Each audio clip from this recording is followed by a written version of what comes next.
Hey guys and welcome back to my channel. This is part 5 of What If Naruto Was Trained by Orochimaru. Before we begin, don't forget to like, share and subscribe, and also go and support the author, link in description. Gaara and Tenten stood in the arena facing each other without worry. Gaara had faith in his ultimate defense, and Tenten had faith in her superior aim. Of course, neither knew what the other had to offer in this match, but certain they would triumph. Gaara stood with his arms crossed in front of himself and his eyes narrowed. I wonder how good she is. Judging from what I've seen of Konoha Kunoichi, I shouldn't expect much. The pink-haired one was pathetic and the blonde was too slow. The brunette Naruto faced was marginally better, but lacked the drive and diverse skills required for a proper ninja. This one may be no different. Tenten meanwhile stood confidently with her fists at her sides ready to grab her scrolls and kunais in her weapons pouch. This guy looks like he knows what he's doing and he's not the least bit afraid of me. I'm guessing that huge gourd on his back must have something to do with his skills, but it's bound to affect his balance and mobility at the same time. If I'm lucky, he should be slow enough to be an easy target for me. But that just makes me wonder what skill he excels in then. Ready. Begin. Hayate announced. Tenten moved quickly, hoping to end this quickly, by throwing the kunais she had unsealed and ready at the raccoon-eyed boy. She grabbed two and threw them both at his shoulders, hoping to impair his ability to use his arms comfortably. She was surprised to see that, without him even moving a muscle, the cork on his gourd popped out and a stream of sand emerged to block the throwing knives from impacting him. What the? How'd he do that? Do any of these Sunanin need hand signs to perform jutsu? I know that puppet user needed his hands to move his puppet, but I saw no hand signs needed to make the chakra threads. And that Suna Kunoichi didn't even need a jutsu against her opponent. Tenten couldn't think much further as Gaara's sand formed a tendril and came at her. She jumped away and threw a shuriken, hoping Gaara was distracted and couldn't block. Even if he had been, his sand wasn't and moved to deflect the throwing star. At the same time, the tendril he already had out wrapped around her left ankle in the air and held her upside down in the air. Expecting something bad to happen next, Tenten unfurled one of her scrolls and unsealed a few kunai with paper bombs attached to them, which she threw right at Gaara's sand. They made contact and shortly exploded, sending sand flying and creating huge smoke clouds. The tendril holding her up suddenly dropped her, which she was wisely prepared for, so she turned right side up and landed on her feet. When she landed, she noticed some of the sand was still wrapped around her ankle like a shackle. Gaara looked unharmed and thrust his left arm forward. Sand at his feet mimicked him and shot out from the left side towards his target. It hit her hard and knocked her back but not down. Gaara thrust his right hand forward and more sand rushed at Tenten. Thinking quickly, the bun-haired Kunoichi leapt into the air. I hope to save this for later, but there may not be a later for me if I don't now. She told herself as she pulled out two scrolls and unfurled them both while spinning. The paper formed a sort of helix under her in the process and several visible seals started to glow. Twin rising dragons. She proclaimed while at her highest. Smoke flooded the arena and the sounds of weapons flying could be heard, but little could be seen. Only Guy and Lee knew what was going on. Neji would too had he been there to watch. The sudden release of multiple seals would generate a proportional amount of smoke that would double as a blinder if used to this degree, and the motion Tenten started beforehand would give the released weapons the inertia they needed to be fired without her actually having to throw them herself. Not to mention the spinning would allow her to attack in all directions around and under her while leaving her a safe spot to land. When Tenten did land, she held onto 4 shuriken just in case she still had to attack more, and waited for the smoke to clear or for her opponent to retaliate. While she waited, she felt something move underneath her and crawl up her legs. She looked down and saw more sand, a lot more sand. She jumped backwards but the sand followed her like it was hunting her. It was even reaching up for her as she moved through the air.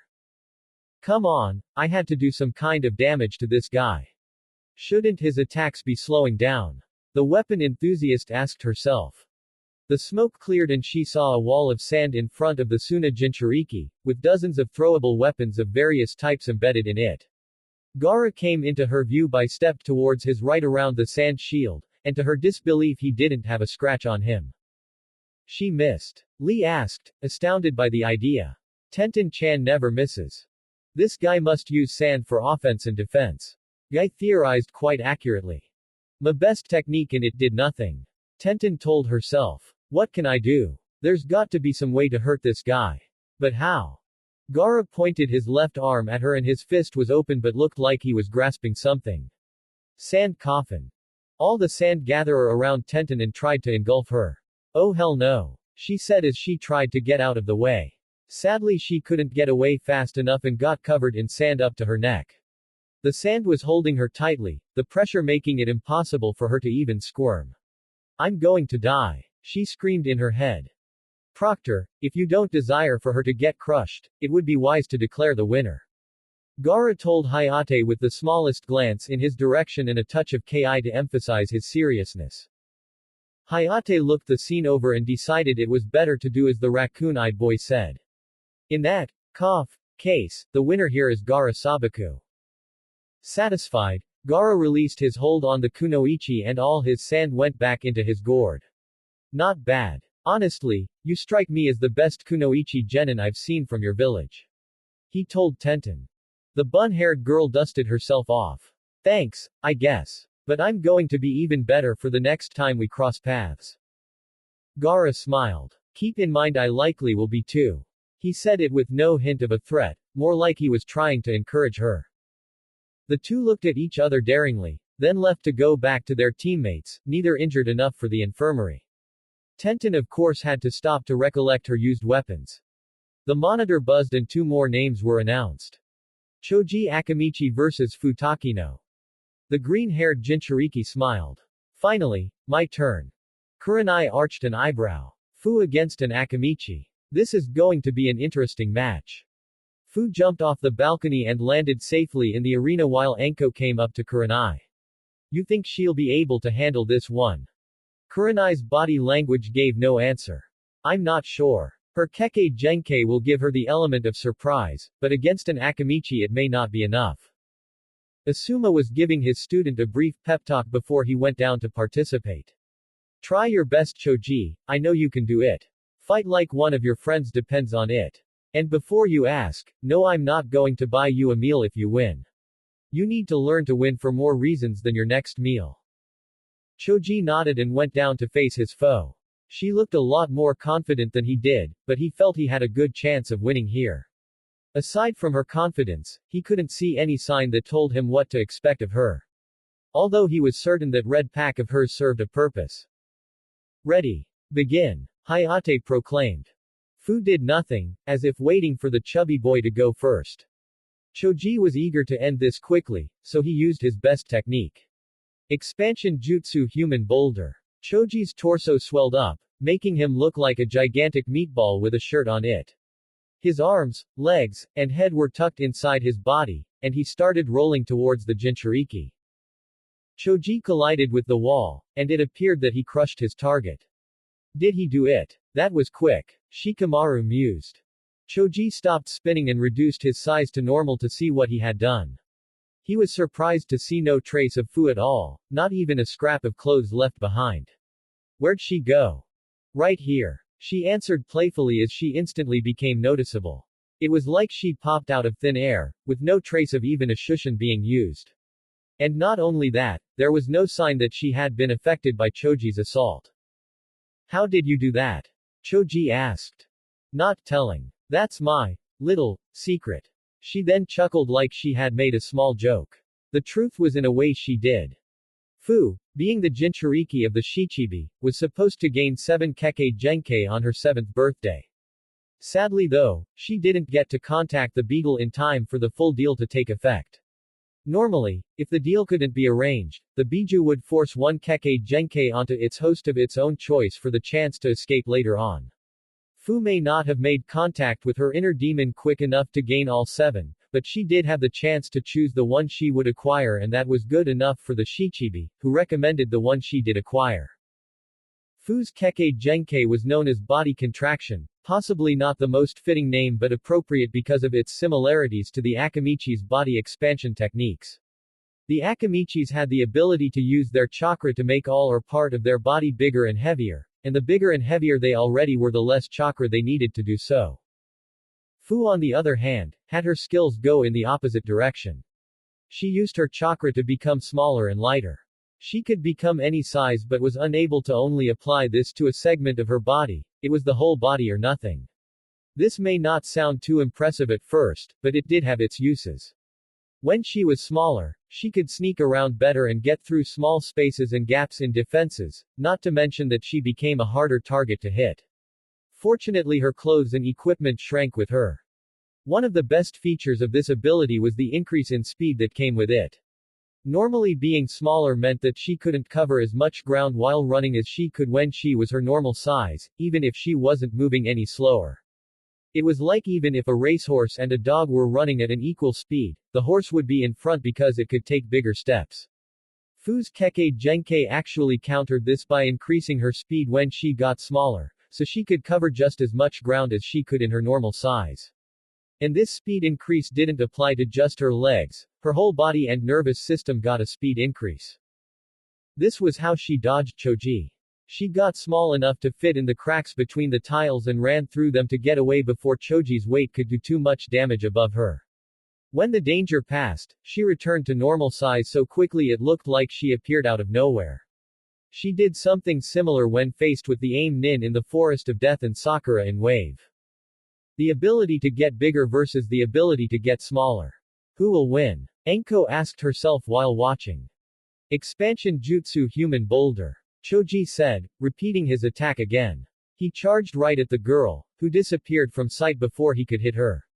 He hit the wall again, but rather than stop and check around again, he spun in a new direction and charged again when he got away from the wall. Is he trying to bulldoze her? Naruto asked. It looks like it. Hinata replied. Choji continued this for a while, but Fu could not be seen. Hayate looked around. If she left the arena she forfeits, but we have chakra sensing seals for that and none have gone off. So she must still be within the required area, but too well hidden to detect. Is she like that orange-haired girl who hid underground? One of the guarding Junin double-checked the seals Hayate was just thinking about. It's in perfect working order. So she is still in the arena somewhere. But where? Choji finally stopped and returned to normal size. When he did, Fu appeared standing on his right arm using chakra to stay attached, herself the size of a chihuahua. She giggled and he tried to punch her off. She jumped and returned to normal size in midair, doing a flip in the process. When she landed, she had her hand in the tiger sign. Bang! She said. Choji felt something burning, and looked to see two paper bombs attached to the left and right of his midsection. Before he could react, they exploded. They weren't dangerous, more for show than lethality, but they did hurt. It was like having a few firecrackers strapped underneath his armpits. Had Fu be serious here, this tactic would have killed him. How did she do that? Asuma asked, seeing his student go up in smoke. Kurenai smiled, knowing exactly how her student did such a thing. Glad you used my idea, Fu. You got small enough that you could cling to the guy's clothes and moved to a safe spot while he moved. Not an easy feat for someone like him, I might add. You then placed the tags on the body parts you could reach while he spun without getting yourself crushed, and though they were microscopic when you put them there, they became normal size when you did too. The smoke around Choji cleared, and the chubby boy was seen lying on the floor twitching in agony, his shirt torn to shreds. Had he not been wearing a mesh shirt underneath to reduce friction burn while rolling, he would probably be missing some skin too. As it was, his skin was just raw and red.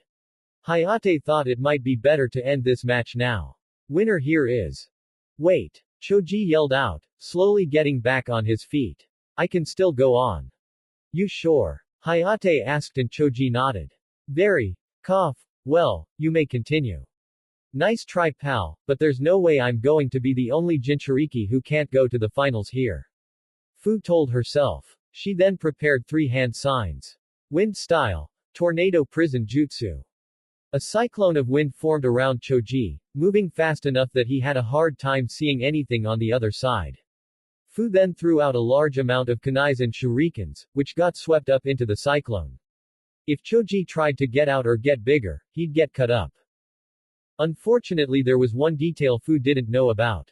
Much just how her body contraction gave her extra speed to counter the weakness being smaller would cause, the body expansion gave Choji a defensive boost to counter the fact that bigger meant he was an easier target to hit.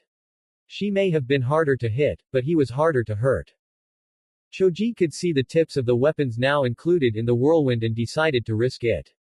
Expansion Jutsu Human Boulder. He became a meatball tank again and the increase in his girth disrupted the cyclone and deflected the small weapons. Fu looked caught off guard. Oh crap. But I'm not letting you squash me. She prepared 4 hand signs fast. Wind style. Grinding wind cycle jutsu. To her left a large flat whirlwind formed and spun counterclockwise. To her right another whirlwind formed and spun clockwise. The two joined right between Fu and Choji, and the winds generated by both combined to create a pressurized wind cannon that Choji happened to be caught in the middle of. He spun as fast as he could to charge at her, but the wind kept pushing him back and slowly it was starting to win. Fu's position allowed her to escape getting caught between the whirlwinds. Choji could not continue this much longer. He had enough chakra and stamina too, but Fu's jutsu wasn't called grinding for nothing. The air currents were applying lots of pressure on his body, and while his enlarged body could handle more pressure than a normal human body could, the motion of the wind combined with the pressure made it feel worse. It felt like she was trying to erode this boulder. And if this kept up, she would. I can't keep doing this. I gotta get out of this one and try again. Choji told himself. He then stopped spinning and returned to normal, allowing the wind to shot him towards the wall behind him. He had been prepared for that, but he underestimated the force of the wind and hit the wall harder than he anticipated. Rather than see if he could continue, Fu ended her current jutsu and threw a few kunai with weak paper bombs attached to them. They embedded themselves in the wall around Choji and went off, hurting him a little more. After the attack, Choji was down on his knees and breathing hard, but his expression showed he wasn't going to call it quits just yet. How can I be good enough to protect my friends, when I can't even fight on my own? I can't give up here. He then struggled to get to his feet, but Fu came in and hit him with a good punch, knocking him over. He struggled to get back up and she kicked him. Hayate saw where this was going and felt enough was enough. Okay, Choji Akimi, ku cough. Akamichi is unable to continue. The winner is Fu Takino. And with that, cough, the preliminary comes to a close. Fu leaned down. You did good, man. No hard feelings and nothing personal, it's just part of the test. He nodded but said nothing. Medics came and placed him on a stretcher. Before he was taken away he gave her a grin. Someday we're going to have a rematch. And I'll do better. There was no vengeance in his claim, only good sportsmanship. The green-haired Jinchuriki smirked. Looking forward to it. Would everyone who, cough, won their matches please come down here? Hayate asked. Soon Fu, Naruto, Hinata, Isaribi, Haku, Dosu, Kiba, Shino, Shikamaru, Lee, Tamari, and Gaara stood before the coughing Junin and the Hokage joined him too. He saw surprised to see that all 12 made it through rather than there being at least one double knockout. This situation wasn't preferred but it would be manageable. Sarutobi addressed them all. To all of you that have earned the right to compete in the third round of the exam, congratulations. Now, I'd like to explain the third round. He paused to adjust his hat. As we explained earlier, the third round is the main event and will be watched by many people. Each of you will have to fight at full strength to make your countries proud. You cannot afford to have any reservations here, for you have more to worry about than just a promotion. You've got that right. The Oto and Suna all thought. This is why the third round will be held 1 month from now. Sarutobi added. We're not going to do it now. Kiba asked.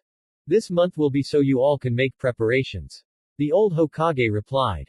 Meaning? Isaribi asked. We need some time to allow the foreign dignitaries to arrive and get the main event set up. But also, this is for you all to rest and retrain yourselves. Retrain? Kankuro asked. Can't he just give a straight answer just once? You all fought here like it was a serious fight, some a little more than others I'm presuming. But you all had to fight an unknown opponent, uncertain of their skills. Now that uncertainty is gone, and you all to a point know what the others are capable of. If the opposition knows your capabilities and limitations, you have little chance of winning compared to having the element of surprise. This month is to give you all an opportunity to gain new skills and improve the ones you already have. But also rest too, so that you'll be at your best when it's your turn in the third round. I can't afford to rest. I'm going to be on guard all month for sure. Hinata thought. Before I dismiss you, we're going to decide now what the arrangement will be for the next round. Sarutobi added. Hayate stood before them holding a box. Reach each one at a time and, pull out one piece of paper. Each did. Okay, now from, left to right, tell us your number. 10, Dosu said. 1, Naruto said. 9, Hinata said. 5, Tamari said. 12, Gaara said. 3, Fu said. 7, Isaribi said. 6, Haku said. 2, Kiba said. 11, Lee said. 4, Shikamaru said. 8, Shino said. Hayate wrote this all down. Alright, this is, how the first round of the third test will be set. He showed them the chart. Naruto Arashi vs Kiba Inuzuka. Fu Takino vs Shikamaru Nara. Tamari Sabaku vs Haku Momochi. Isaribi Maikai vs Shino Aburame. Hinata Hibiki vs Dosu Kinyuta. Rock Lee vs Gaara Sabaku. I'm against the guy who beat up Sasama-chan. I'll win this one for her and show everyone no one messes with my girls when I'm around. Naruto thought confidently. All I know about my opponent is he's immune to genjutsu. But I'm sure he's not immune to taijutsu. Kiba told himself. The shadow wielder. If he catches me my size won't matter. Fu thought warily. A girl. So troublesome. I don't want to fight a girl. Shikamaru groaned. So it's just like a tournament. Tamari asked herself. This is going to be fun. Desert girl versus snow girl. Haku mused. The bug user I'll just drown them. Isaribi told herself. Single quote. Shino had nothing to say. I'm against someone from Oto. At least I know what I'm getting into here. Hinata thought. Oh man, Naruto will never forgive me if I hurt his girlfriend. Dosu warned himself. I have a month to prepare for my fight against the one who beat Tenten. I will win, and if I don't. He went on like that in his standard manner. Soon, the real fun will begin. Gaara told himself. You all have a month to strategize and train or rest up. You must all remain in Konoha and show up on time or you will be disqualified. You may practice against anyone who's willing but you are forbidden from eliminating the competition before the match. Now, are there any questions? Shikamaru raised his hand. I got one. Since this is arranged like a tournament, I'm assuming that means those that win their match get to pair up and fight other winners, until only remains undefeated. Does that mean that only one person actually gets to become Chunin? That sounds like such a waste compared to how many people actually take this test. Haku thought. No, that's not it. Sarutobi told the Nara. There will be judges there to evaluate you. If we were going by the process you just described, judges would be unnecessary. These judges will watch your fights and evaluate your skills, seeing who among you has the skills needed to become Chunin. Winning your match only means you have more than one opportunity to display your talents. Even those that lose their matches are not automatically disqualified from promotion, they just won't get another chance to prove themselves strong enough. So you're saying that there's a chance that all of us here could become Chunin? Tamari asked. The Hokage nodded. Yes, and there's a chance that none of you will become Chunin too. Surviving all the way until the end holds no promise for promotion. Any other questions? Naruto raised his hand. When the exact date and location for this? I wanna make sure they don't tell us from Oto the wrong info so they can disqualify us for not being there. And they can't do that if everyone else here hears the answer too. The date is exactly 30 days from now and the location is the Konoha Arena just outside the city. Anything else? No one spoke up. Very well then. You are all dismissed for the next month. Use it wisely. He then looked at the Oto Genin and their Junin behind them. Oh, if I may have. Before he could finish his request to have a word with them all Oto Nin disappeared in a shushin. The Oto Nins appeared right outside the borders of the Forest of Death. All except Kabuto, Kin, and Sasama who were still in the infirmary. Enko and Kurenai looked over their gathered protege. Okay guys, we're going to have to be on high alert from this point on. What about Kabuto-sensei and Kin? Zaku asked. I already sent them a snake letting them know we'd leave first chance we got and he should do the same. As soon as he can bring the others with him, he'll join up with us. Enko told him. That will make us look even more suspicious, like we've definitely got something to hide. Haku commented. Kurenai nodded. All ninja have something to hide. We do have secrets Konoha wants to know and they know we're not going to just give them the information they want. They'll try either bribery, intimidation, or force to get it, and I'm guessing the old man intended to do one of the first two options. He wouldn't risk force this early, not with Suna on our side. He couldn't explain to another village why he did such a thing to an ally's ally. But they will try force with me, won't they? Hinata asked. Enko nodded. Someone will. The Hyuga are likely to claim this is a matter just for them and no one, not even us, are allowed to get involved. The Hokage is likely to agree as long as any actions taken can't be linked to him. So what do we do if we can't leave this village for a month? Isaribi asked. We've got it covered. While you kids were taking the test, we Junin were scoping out the village to see just what we could use and where we can go. Subsonic helped us out a bit there too. Kurenai answered. Mateem and I saw Subsonic in the forest a few days ago. Naruto spoke up. They gave us a small warning, and after experiencing the preliminaries, I'm positive they were right. What did they say? Enko asked. Subsonic warned us that this entire exam was rigged to favor Konoha. Naruto answered, making his same-age comrades gasp in shock. The village that appears the strongest gets the most business and the most money, right? So to look the strongest, Konoha wants most of the ones who succeed in this test to come from Konoha. So we don't have a chance? Zaku asked angrily. Oh, we have a chance. Subsonic says that only Otokage-sama can decide for us. If the Hokage had say over all of us from all the villages, what's to stop him from promoting only the Konoha applicants and denying us all so all the power is in his favor? Enko nodded sagely. Exactly. If the local cage had all the power to decide rank, it would inevitably create just such a scenario, with each village one at a time promoting only their own ranks just to stay in balance with each other. Even if the ninja didn't truly deserve such a rank. I think there's more to this though. Naruto added. Remember before the prelims. How out of 24 passing genin, 12 were from Konoha? Exactly half. How likely is that? And each one of them, and us too, was taking this test for the first time. What about the other teams that surely had done this before and knew what to expect? It's like someone was in the forest trying to eliminate the competition.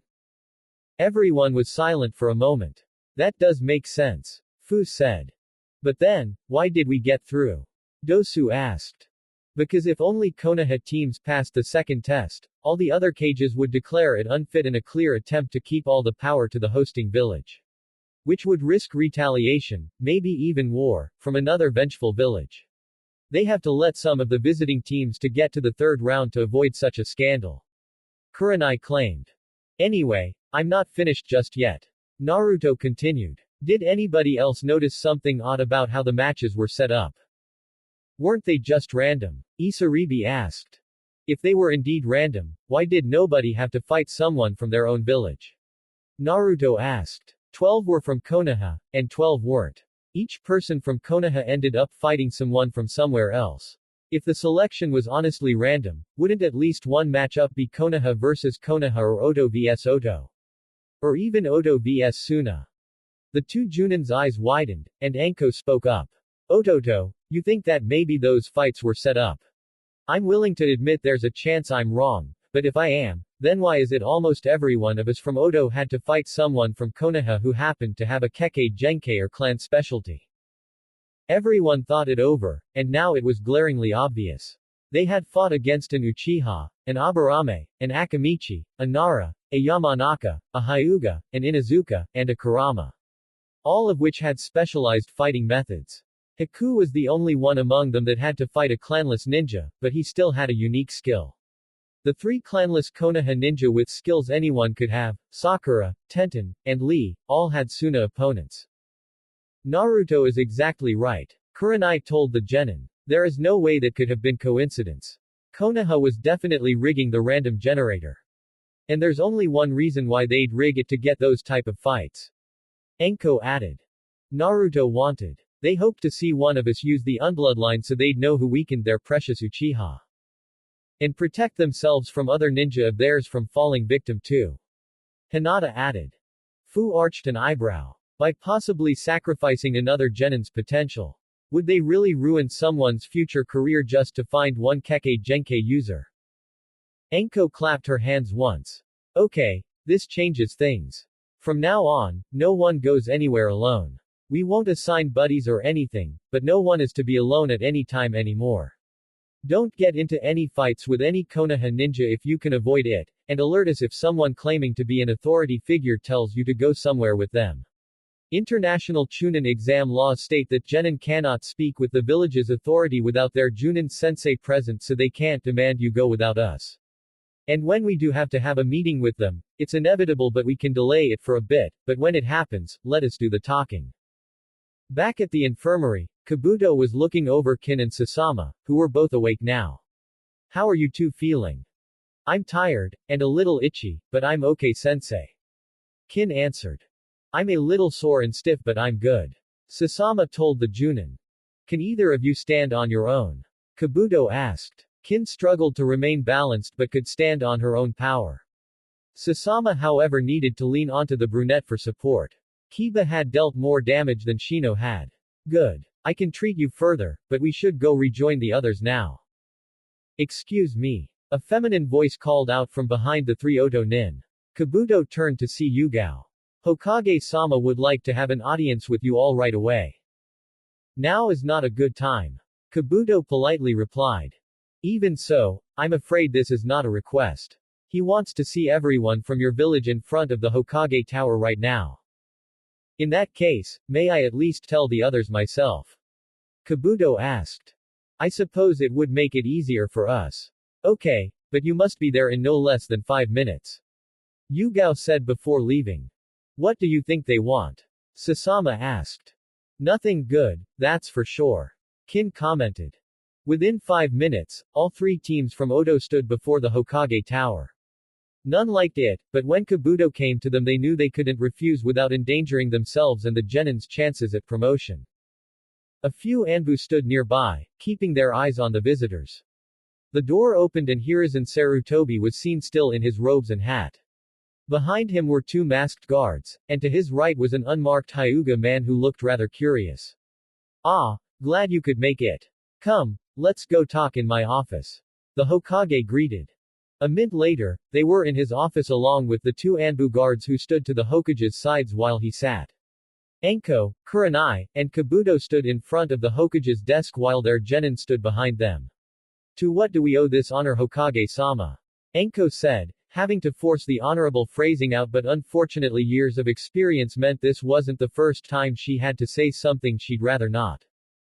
Can't a Hokage have a polite chat with those visiting his village? Sarutobi gently asked back. Somehow I have a hard time imagining you do this for everyone who comes to these exams. Kurenai commented. You're right, I couldn't possibly do that. At least in the beginning of it. That's too many visitors at once for me. The Hokage replied with a grandfatherly smile that his audience didn't buy. I save it for after the 3rd round battles have been arranged. I bet you don't usually get this many to congratulate in the past. Kabuto said. Sarutobi nodded. Indeed, and I don't usually do ask the entire team to come too unless all the genin earned the right to advance. Nevertheless, I'm willing to make an exception here, as it's quite an honor to have attendees from a completely new village here. And we're grateful you were willing to let us attend. Kurenai told him. You should also thank the Cage, as it was his recommendation that you attend. He stated. The Oto Nin tried to feign silent ignorance at hearing this, and the Hokage continued. Speaking of which, I'm a bit curious on your village's connection to Suna. I'm afraid we can't discuss our village's connections to another village as that could be considered treason on our part. Enko calmly stated matter-of-factly. It was worth a shot. Sarutobi thought. Very well. But I'm sure reasonable people such as yourselves could understand my curiosity. Any cage hosting the village would be curious about a brand new village coming. and displaying such strong genin at the same time. I'm impressed that so many of the contenders in the finals come from your village. He's trying to flatter us to hide his jealousy and discontempt on that. The three Oto Junin thought together without looking at each other. I understand that by law you cannot reveal certain details about your own village. And by international Chunin exam law I myself am forbidden from demanding such information, unless you've committed a capital offense in my village. Sarutobi went on, but paused to narrow his eyes. However, there are three particular matters of which I am privileged to demand answers regarding. His tone of voice showed he would not let them leave this room unless they cooperated. The Oto shinobi were unintimidated by the senior citizen. Even so, Hinata made sure to grab Naruto's hand. At this point, she didn't care if people knew they were together. The first thing I wish to discuss is the report I received that one of my ninja, who has been declared Kia for over a decade, was seen in the company of some of your shinobi.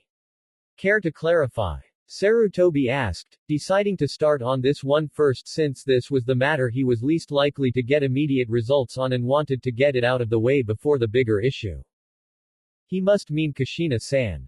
Enko and Kurenai thought. Perhaps records of their death were greatly exaggerated. Kurenai offered. I doubt that. Sarutobi coldly responded. Tell me the real reason why one of my shinobi is now allied with you or I'll accuse your village of theft. Theft? Kabuto asked with an arched eyebrow. Don't you mean kidnapping or abduction? You're talking about a person here. Since this person was declared dead, then I can only charge you with theft of a body until I see proof she's alive. The Hokage clarified. So tell me, did your village somehow resuscitate her or did she turn traitor and leave? With all due respect Hokage-sama, you're assuming we were personally involved and that we know this woman personally despite the fact that all you've confirmed is that the person in question is a woman. Enko clarified. Damn, I was hoping they'd slip up on that and tell me something I could use to trap them with. The old man told himself bitterly. For security purposes I cannot tell you her name. For all I know she could in fact be dead and one of my ninja was just tricked. He doubted it, but without proof he couldn't risk giving other villages the idea that Kushina was indeed alive and claimable. Who knows what they'd find if they went looking for her. Then for security purposes we can't tell you anything either. Kurenai replied. Sarutobi inhaled on his pipe for a moment, pausing to buy himself enough time to think about how to get more out of them regarding Kushina. He ended up with nothing at the moment, so he decided to move on to the next issue after exhaling. Very well then. In that case, I'll move to the second issue. Can you explain to me why a genin from your village happens to know the shadow clone jutsu, a kinjutsu known only to this village? Let alone is able to use it. Oh, that's simple. Kabuto politely said. The shadow clone jutsu was a difficult jutsu to create. After all other clone jutsus use an element as the basis, whereas the shadow clone doesn't. According to our records, 2 people worked on it before the villages were created. I think one of them was a senju and the other was a clanless shinobi who befriended him. They worked hard together and collaborated their efforts and findings until they found the successful means of performing the jutsu. The senju brought the jutsu to your village, whereas the other shinobi brought it to ours. Sarutobi tilted his head slightly to his right. If these two were such good friends, why didn't they both join Konoha? Why did they part ways? Kabuto shrugged. Don't know. Maybe they had a falling out. Maybe the clanless shinobi had family that moved to our home. There's a difference between a clan and a family after all. I'm just telling you what our historical records tell us. Sarutobi closed his eyes in thought. Their explanation does not sound impossible. I'm going to have to double-check the records we have on jutsu creation to be certain. As for how a genin would know how to perform it, Enko added. He's just got a talent for it. Simple as that. I don't know how to make it clearer than that. Sarutobi looked them over suspiciously. But he didn't do it for long. Now, the final thing I wish to discuss is the fact that your group happens to possess something that's the property of Konoha. All of the Oto nin frowned. So now you are accusing us of thievery? Kabuto asked. The Hyuga frowned back and folded his arms across his chest. Care to explain an alternative means of you having a Byakugan wielder in your midst? Enko stepped forward. If I may, I have an intriguing tale for you Hokage-sama and Hyuga-san. She paused to see if she had their full attention. A few generations ago, there was a Hyuga born without the Byakugan or any ability to use the Jukan. The Hyuga, being rather stubborn when it came to their clan's reputation, ousted this member as, in their opinion, a waste of flesh. This person, having no ninja training or pride, became unable to take the ridicule and seeked sanctuary. Your Nadaime Hokage granted them this and allowed them to leave Konoha.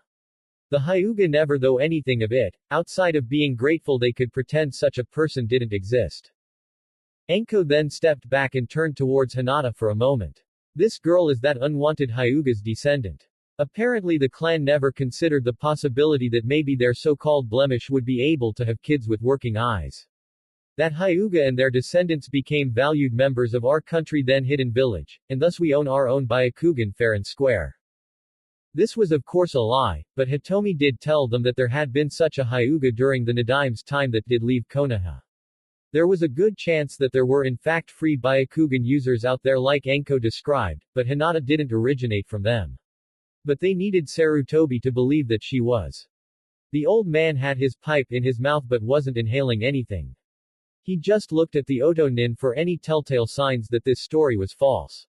The Anbu with him shared a look as if to ask each other if this explanation was at all possible. After a while, Sarutobi scratched a small itch on the right side of his chin. If this is true, then perhaps you can tell me the name of this rogue Hyuga that came to your country. Her name was originally Mikomi Hyuga, but when she married it became Hibiki. Hinata answered without hesitation, knowing he was trying to find a hole in their cover. The Hyuga attendee pulled a folder out of his white haori and opened it. I have here a list of every Hyuga that's ever been unaccounted for any reason. Even if such a woman did exist, we'd have some record of her. For no other reason than to see if there's a chance such a birth defect could repeat itself by knowing the blood connection. Anko waved this proclamation off. By all means go ahead and look. You can't prove this woman never had children if you made an effort to ignore her as she left. The Hyuga looked through the folder's files. Did you find anything, Hizashi-san? Sarutobi asked when he stopped on one page longer than he had on the others. The now named Hizashi cleared his throat. According to this, there was indeed a Mikomi Hyuga born during the Nadaime's time who had normal eyes. She's listed as having no siblings and one non-Hyuga parent, the mother, and exiled from the clan at the age of 16. The record claims she wasn't exiled sooner because of her father's influence within the clan. But when he died, the whole clan gave her an ultimatum, leave or die dishonorably. She left the village and after that nothing's recorded. Sarutobi looked right at Hinata.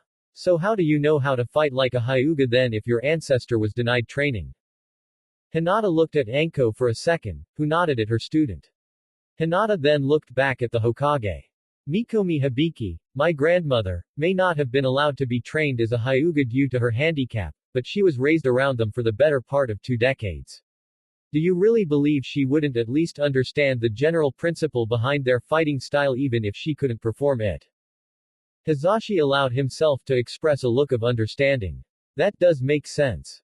Hinata continued. My grandmother had no interest or need to know how to fight, but when it became apparent that her children had a working Byakugan, she knew we'd need to know how to defend ourselves from people wanting to claim it as their own. But since we had no way to actually use the authentic Jukan, we improvised and created our own, which we call the Sarutoken. I see. Care to give us a demonstration of this Sarutoken? Hizashi asked. No, I do not. Hinata plainly answered in a no-nonsense manner. But I'm sure the Hyuga clan would like to see how wrong they were to misjudge your grandmother. Sarutobi offered. Hinata suppressed a scoffing laugh, but a cough did escape her throat. When she fully suppressed her urge, she just looked at the old man with an amused grin. Yeah right. The only thing they'd want to do is enslave me like they do their own relatives so they can keep my power for themselves and ensure no one like me is outside their control. So my answer is no. Hizashi didn't know if he should be appalled or offended by her reply. Nevertheless, the Byakugan is the property of the Hyuga clan and Konoha so. My eyes are my property, old man, no one else's. Hinata all but shouted, her fists clenched tightly at her side. Konoha gave up the rights to have my allegiance when they decided my family wasn't worth the air we breathed. And now that you see value in us, you think we're worth the effort to control. Fuck the Hyugas for all I care. I am a Hibiki and proud of it. And I'm very close to our village's leader, so targeting me is a huge political blunder. After she was done, Hinata took a deep breath and relaxed herself. Oh, it felt so good to finally get all that off my chest. Foolish little girl. We didn't work to avoid a war with Kumo just to let some other village have this kind of power. Sarutobi told himself. You're courageous to speak to us like that, I'll give you that much. Makes me wonder how you speak to your actual leader. However, his gaze moved to the 3 Junin. I'm going to insist you hand her over to the Hyuga clan without any fuss. Refusal to do so will result in every qualifying genin here being disqualified from participating in the 3rd round. Each of the Oto Nin gave off a wave of ki that collectively surpassed any the Hokage himself could. You would dare deny deserving genin of a chance they earned simply to satisfy some sick desire to have control over one of them? Kurenai asked venomously. How would you explain this to the Kazekage? Kabuto asked, just as angrily. I'd love to know how you'd gloss over your attempt to steal one genin from another village and enslave her for your own in your explanation to your ally about how you treat his other allies. I'm positive that's a violation of the international Chunin exam laws. There's nothing illegal about protecting my village's Kekkei Genkai. The Hokage replied calmly. Enko smiled, but it was not by any means a kind one. Then we have permission to protect her, as her eyes are our village's Kekkei Genkai. Your village considered my grandmother trash. Hinata commented. It's not stealing to take and claim what someone else throws away. I'm going to give you one last chance, girl. Come peacefully or risk hindering your friends and even a war with your village to ensure your eyes aren't used against us. Sarutobi directly told the young girl. Enko looked at all Oto shinobi. Everyone, on the count of 3. 1, 2. Fuck no. Each and every one of them shouted at the Hokage and company, then vanished in a shushin. Well, that could have gone better. The Anbu guard to Sarutobi's left said after the Oto Nin quickly left his office. Why did you let them leave, Hokage-sama? Hizashi asked. Couldn't you have activated the anti-escape seals after they came in? Sarutobi nodded. I could have, Hizashi-san, however, there is a reason I didn't. He emptied his pipe. If they had found themselves unable to escape via shushin, they would have made an effort to escape the hard way, by either damaging the office or fighting us to get out. They unfortunately had us outnumbered and we still don't understand their capabilities, so I felt a fight was best unavoided. Would they really do that? The Anbu to Sarutobi's right asked. They don't seem at all interested in risking their chances of getting promotions to Chunin, and fighting you like you said would surely destroy any chance they had at remaining in the village long enough to even try. You have a point. But in any case, it's likely that in a group such as theirs, not everyone in it had the same level of self-control. One would have started a fight, and it's likely the rest would have joined. In any case, their leaving tells me something we should keep in mind. What's that? Both Anbu asked. The fact they were so eager to leave me so quickly, twice in fact, only indicates they have something they don't want me to find out. Something potentially bigger than their own Byakugan wielder. Something that may not be in our best interest. Hizashi slowly nodded. So what should we do about it? Sarutobi stood from his chair. We must gather the shinobi council and make preparations for the chance this new village is hiding something. Go alert the shinobi council members and tell them to come to the meeting room in 10 minutes. But remember, under no circumstances are the civilian members allowed to be aware of this. This is not their concern. If I see any of them in that room, I will hold all 3 of you accountable for telling them. Now go. Yes, Hokage-sama. Hizashi and the 2 Anbu said before leaving to carry out their orders. 10 minutes later, Sarutobi was seating in the Hokage chair in the council meeting room. With him were the village's shinobi clan representatives, Hizashi Hyuga, Sum Inuzuka, Shibuya Burmei, Inoichi Yamanaka, Shikaku Nara, Shuza Akamichi, Unkai Kurama, and the Uchiha representative Danzo Shimura. Shikaku looked at Danzo with displeasure, then addressed Sarutobi.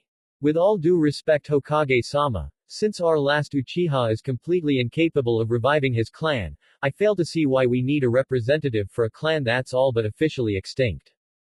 Danzo managed to look stoic yet dead serious when he heard this. Don't discount the Uchiha just yet. We still have the option of bringing back Itachi, you know. Shikaku shook his head. No, we don't. Such a venture is doomed to failure no matter how you look at it. The others looked curious, but Danzo allowed himself to frown a bit. Care to explain, Nara-san? It's simple really. Let's say we make the offer and Itachi Uchiha were to actually accept it. Every woman in the village sees him as a bloodthirsty monster and a traitor with only a sliver of morality in him thanks to him leaving his brother alive. No woman would participate in the CRA with him voluntarily, and if forced to by council orders, they'd be more likely to kill themselves than bed with him or let him influence their children. The only way to change his image and make him appear remotely acceptable would be to reveal the truth behind the Uchiha massacre, but in doing so the image of the whole clan goes down the drain and no one would want to be associated with such a disgraced clan.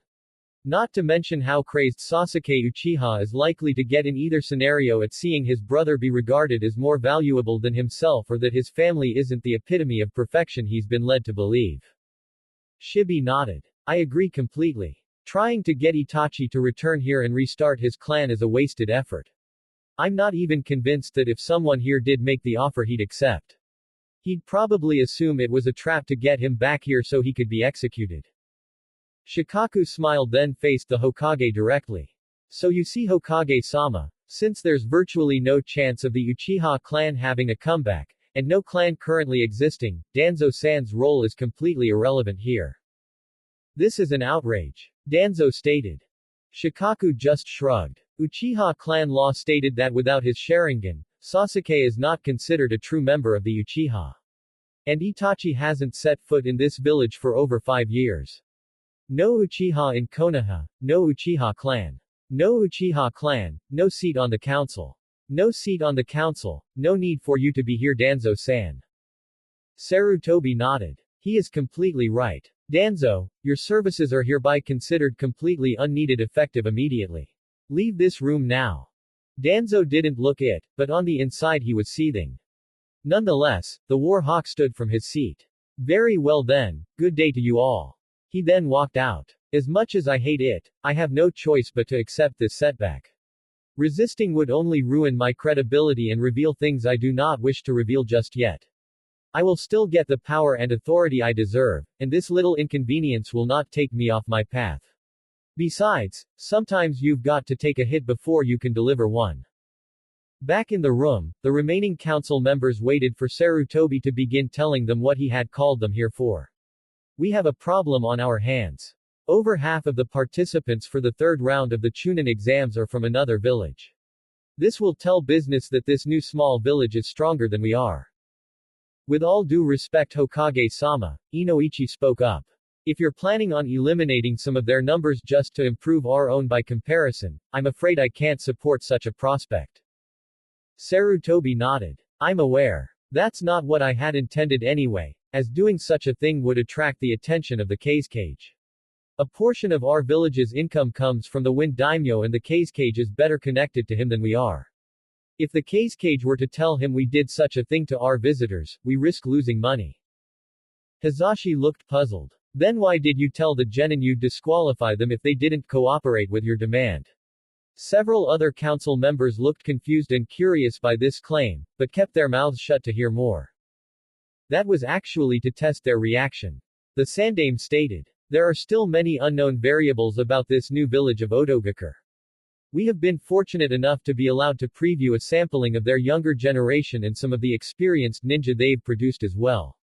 Like we tell the Chunin hopefuls, the strength of the village is reflected in the strength of the shinobi it produces.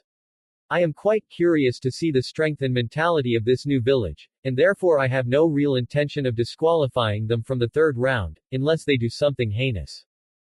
Sarutobi then smiled. But when I implied otherwise, they were quick to stick together even if it was risky to do so.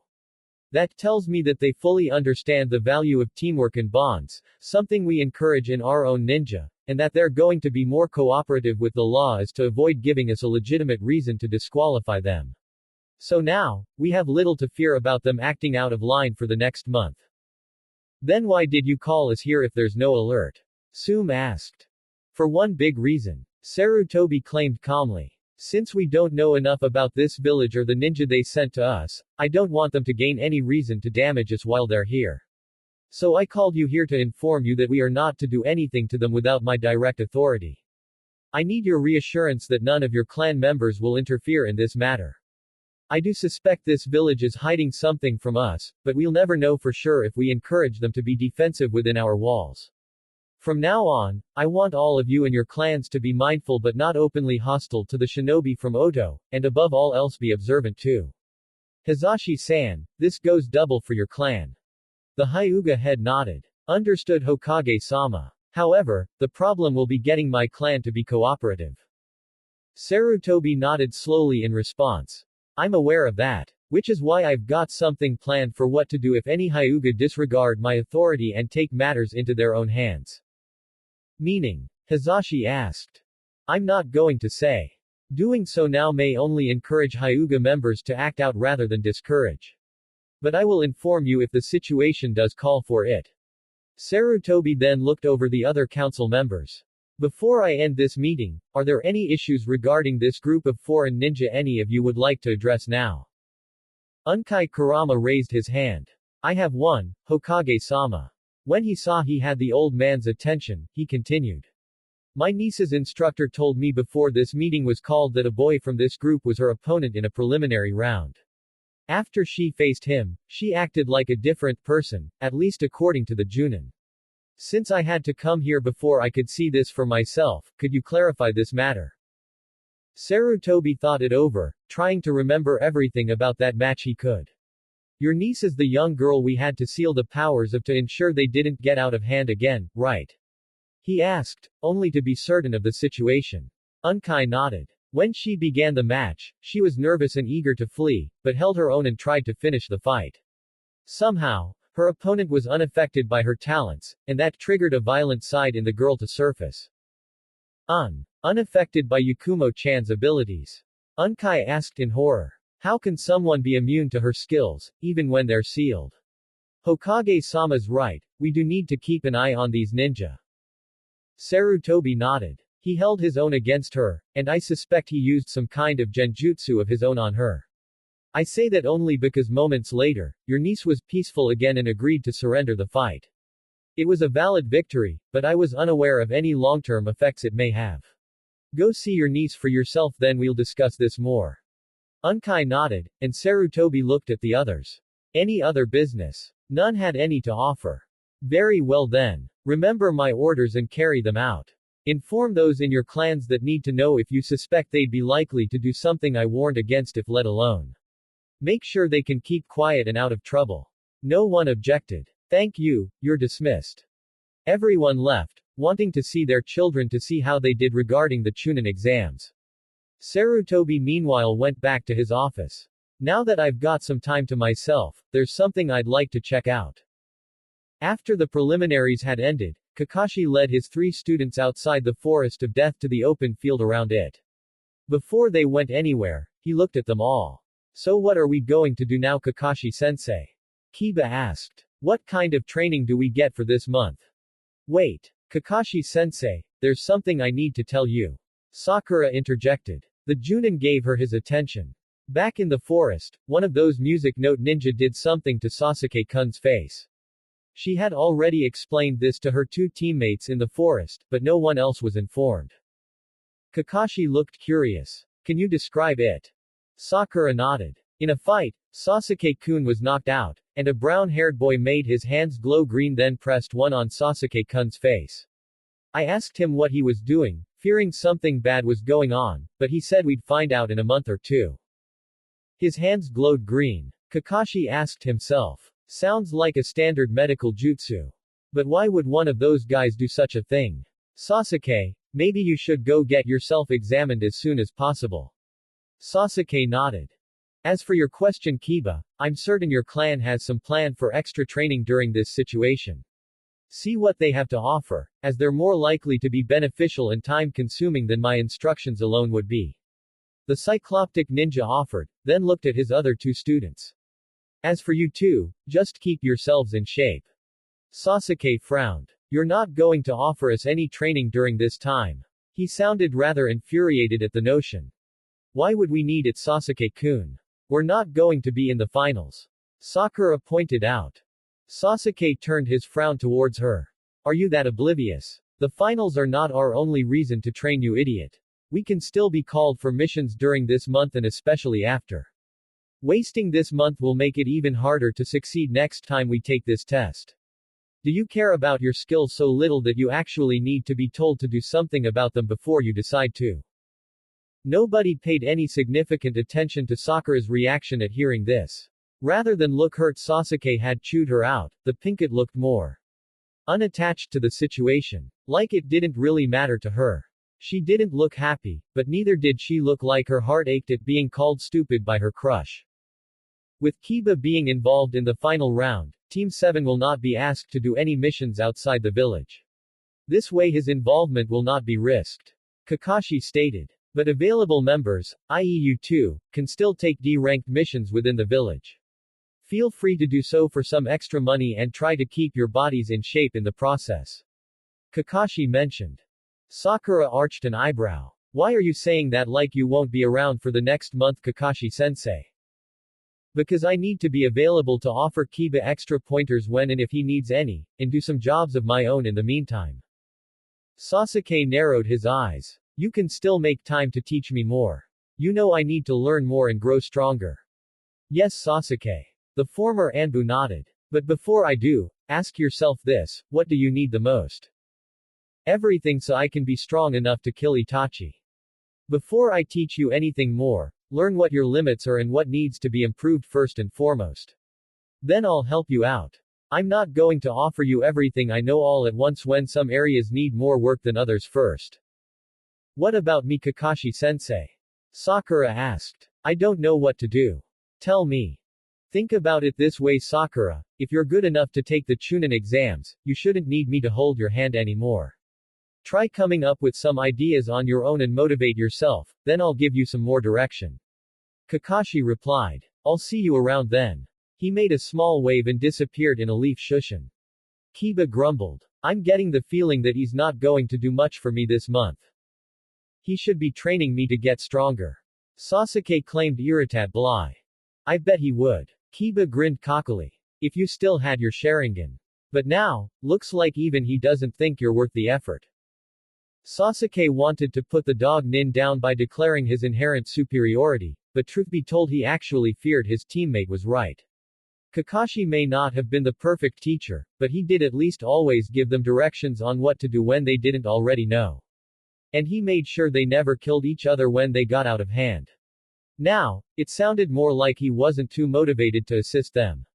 Like he had something else on his mind, something of a bigger priority. Sasuke walked away with his hands in his pockets and his focus on the few feet in front of him. Kiba turned to see Sakura, who remained behind, somewhat worried she would hit him for what he just said. But she surprised him by giving him a gentle look. Good luck in your training, Kiba. I hope you win in your match. Then she walked away, not in the same direction as Sasuke had gone. Akamaru barked, and Kiba nodded.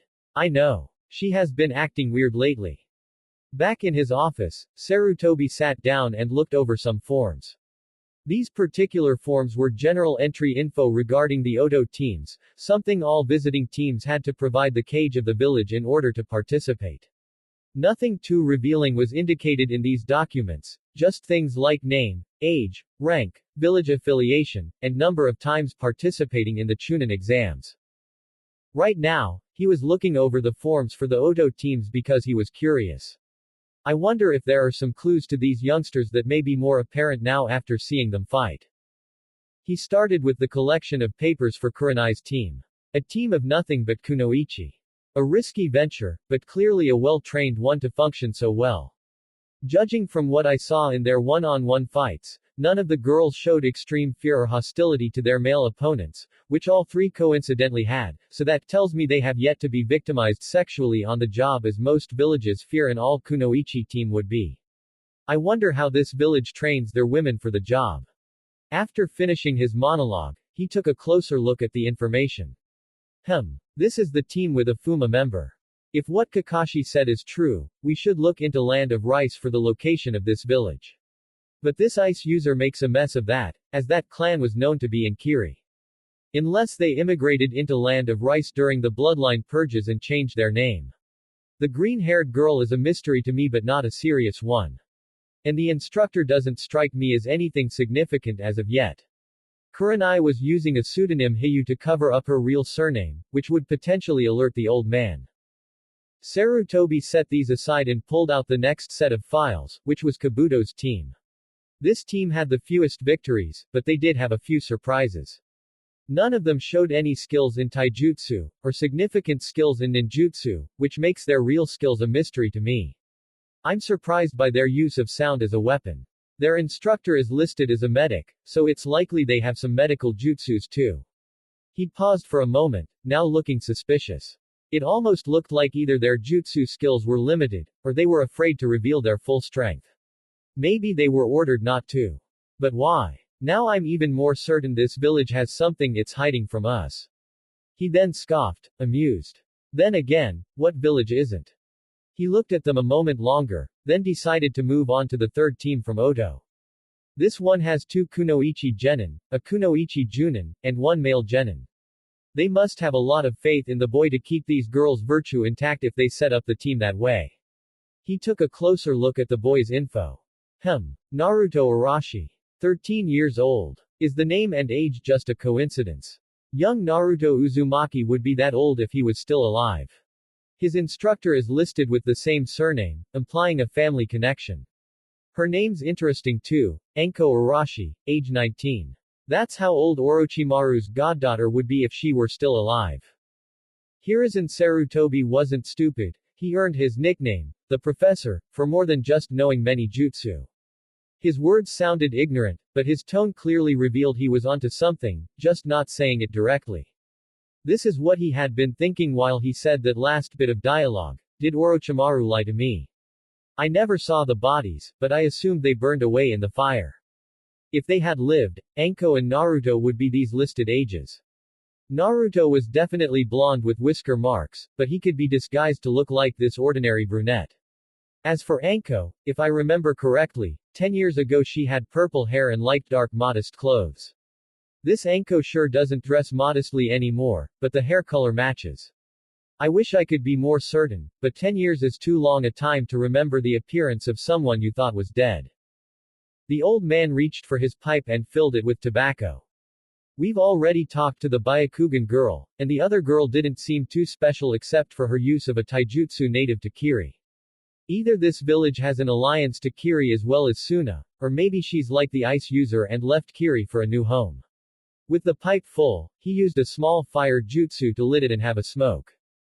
This village has too many questions attached to it for my liking. He commented to himself after he exhaled. For now, I'm going to try the silent approach to learn what I can. To avoid an international incident I'd rather not have clogging up my paperwork. But once I've learned all I can that way, or need to act rather than watch, I'm going to show them why an old guy like me still has this position. The next day, a pig-masked Anbu arrived outside one of the 3 hotel rooms the Oto ninja were staying in. He knocked and after a moment Enko answered. She was wearing a cream-colored robe, closed so nothing could be seen, and when she noticed the Anbu she did not look happy. At the same time she was rubbing her eye so it passed at morning crankiness. Yeah, what you want? I'm here to inform you and your group that Hokage-sama has offered to allow your students to train in a few selected training grounds for the next month. The Anbu explained. Gather your students and comrades and I will escort you all to show you where they are. Enko yawned. Fine. Give me a while to get us all ready. The Anbu nodded. I'll wait in the lobby for you. He then walked away. Enko closed the door and resisted the urge to hit the wall. Damn it, that guy looks like the guy who tried burning Otuto alive when he was 3. I'd never forget that mask. And I've got to act civil to him for crying out loud. Oh, I'm so going to enjoy going crazy a month from now. Be patient, Enko, the fun part will come, the fun part will come. She then looked at her sleeping teammates, where both girls happened to sandwich Naruto between them. Alright, wake up and get a move on. Within 10 minutes, all 3 Oto teams were in the lobby, where the pig-masked Anbu waited, along with the Suna team. Enko hid her displeasure, and had yet to tell anyone her memory of this shinobi. The Anbu faced them all. Okay, since all of you are foreign to our village, we're aware that you do not have prior knowledge to our training grounds. I am here to show you which training grounds have been selected for your use during this month. These are the only places outside Konoha's walls you are allowed to go, and we'd prefer if you were to inform the Anbu of your coming and going when using them. The Oto and Suna Nin all nodded together, which was a little weird to look at. The Anbu then continued. I can guarantee that these grounds are proper for your needs so you can train without handicap, and that the Anbu will not be monitoring your every move while you train so you can train without needing to watch over your shoulders too. We will not force you to hinder yourselves for your own security, Sake. That's good. Baki said. But will we have to share them? You will not have to share them with Konoha shinobi for the next month, as they will be directed to train elsewhere. And with 4 training grounds being provided, you all will not have to share amongst yourselves to keep your own training secretive. You are allowed to choose between yourselves who uses which one, so no team will be limited to only one area. From there, work it out between yourselves who trains where. And alert Anbu if anyone gives you a hard time about the right to use the grounds. All Oto and Suna Nin nodded in comprehension. Good, now I'll show you all 4 you may use. Over the next hour, the Anbu showed the foreign shinobi the approved training areas. The first one was training ground number 2, north of Konoha and designed for target practice. The second was training ground number 14, east of Konoha and set up for physical exercise and endurance, naturally one of the many guys team used. The third was training ground number 27, south of Konoha and intended for ninjutsu practice and elemental manipulation. The fourth and final was training ground number 39, west of Konoha and built to be a sparring grounds with several places to hide and attack from.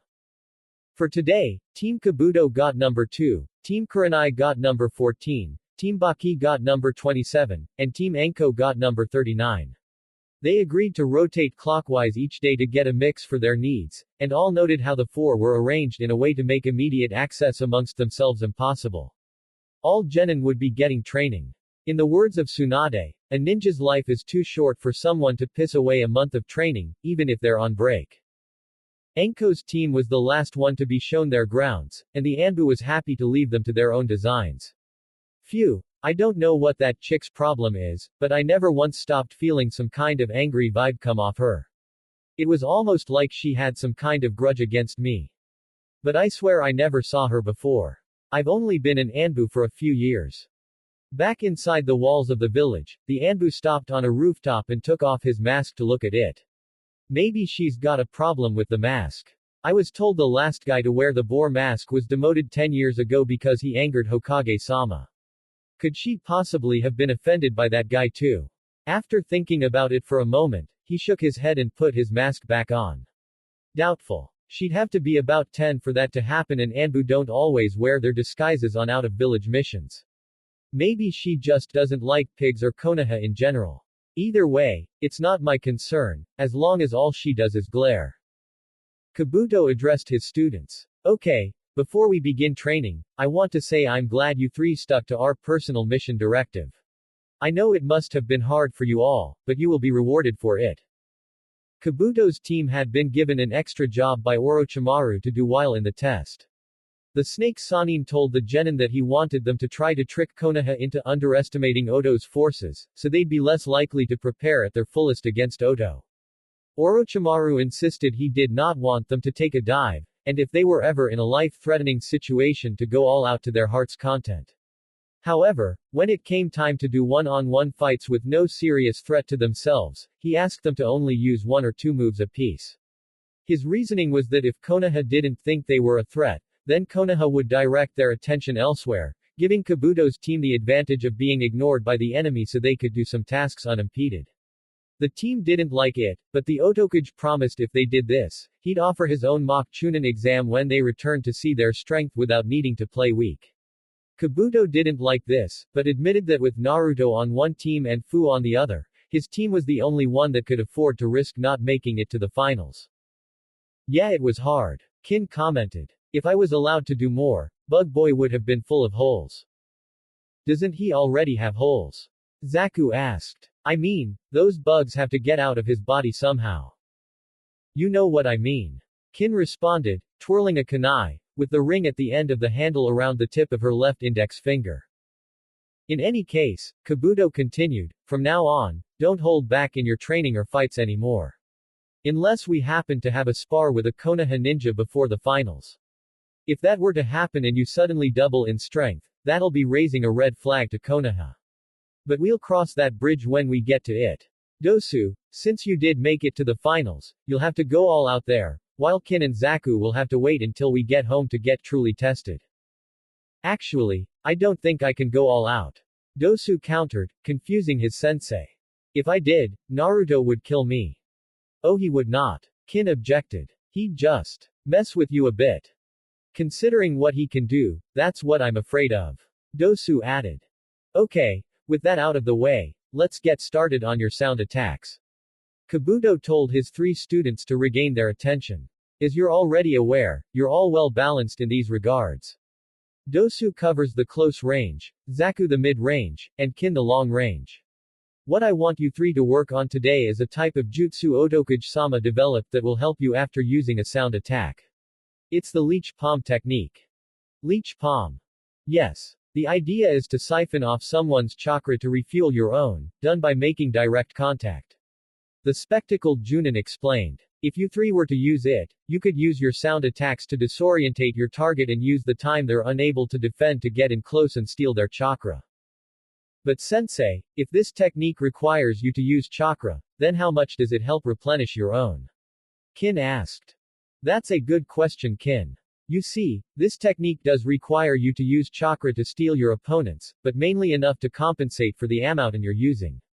So after you finish, you'll feel like you haven't used any, but your victim will feel the loss for sure.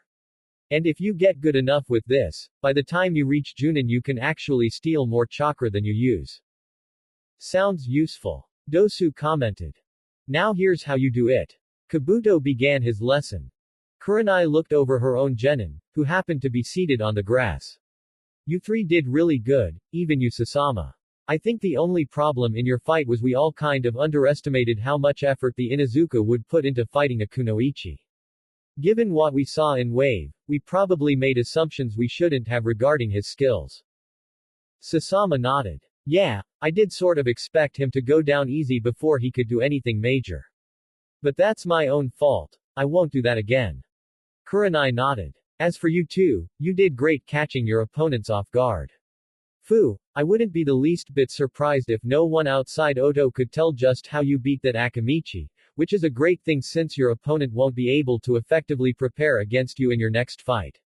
Haku, unfortunately you did have to reveal your ice powers to win, so in your fight you're going to have to be creative in which jutsu you'll use to win. Also, like with Hinata, you're possibly in danger of being approached by recruiters from Konoha. Haku nodded. If they do, I know what to do. Which is hang around Naruto-kun all the time like Hinata will. Maybe even take showers with him too. She couldn't avoid the blush at the thought. Good. But just to be safe you better not go anywhere unescorted while we're here. Kurenai replied, and Haku nodded, trying to contain a perverse giggle at basically being given permission to do what she already intended to do. Okay, for today let's work on your speed girls. More speed training? Sasama asked. Their sensei had always favored making them faster. Kurenai believed that with their lower body strength, kunoichi always had the potential to be faster than their male counterparts, which greatly helped out when they were running to or from something. And an all-kunoichi team would be in, and already had been in, some situations where outrunning another was the key to success. Yes. Fu's skill is strongly dependent on her speed to make it be useful. She did good in her fight, but her opponent's fighting method was more dependent on the inertia he could build up rather than his own speed, so she had an advantage there. Her next opponent is likely to be slow but an expert on trapping the enemy, so the harder Fu is to catch, the better. At the same time, I'm hoping to work on the tunnel vision Fu gets when running at such small sizes. Kurenai explained. The biggest weakness Fu had was that when she moved fast when really small, like insect size, she couldn't avoid getting tunnel vision while running. When Fu became the size of a beetle or anything close to that size or smaller, she ran at speeds that were like a full-grown human running close to 300 miles per hour. Fast enough to make it difficult to see anything but what was right in front of you. As for Haku, with her opponent's methods her best chance is to be a good dodger and strike from behind. A wind user like Tamari can attack virtually anything and everything in front of her, but leaves herself open to attacks from behind. I think I know what to do regarding her. Haku replied. You better have more than one plan. I'm sure she's got something up her sleeve for those kind of assaults. Sasama claimed. Let's do some laps. Kurenai gestured them to get on their feet.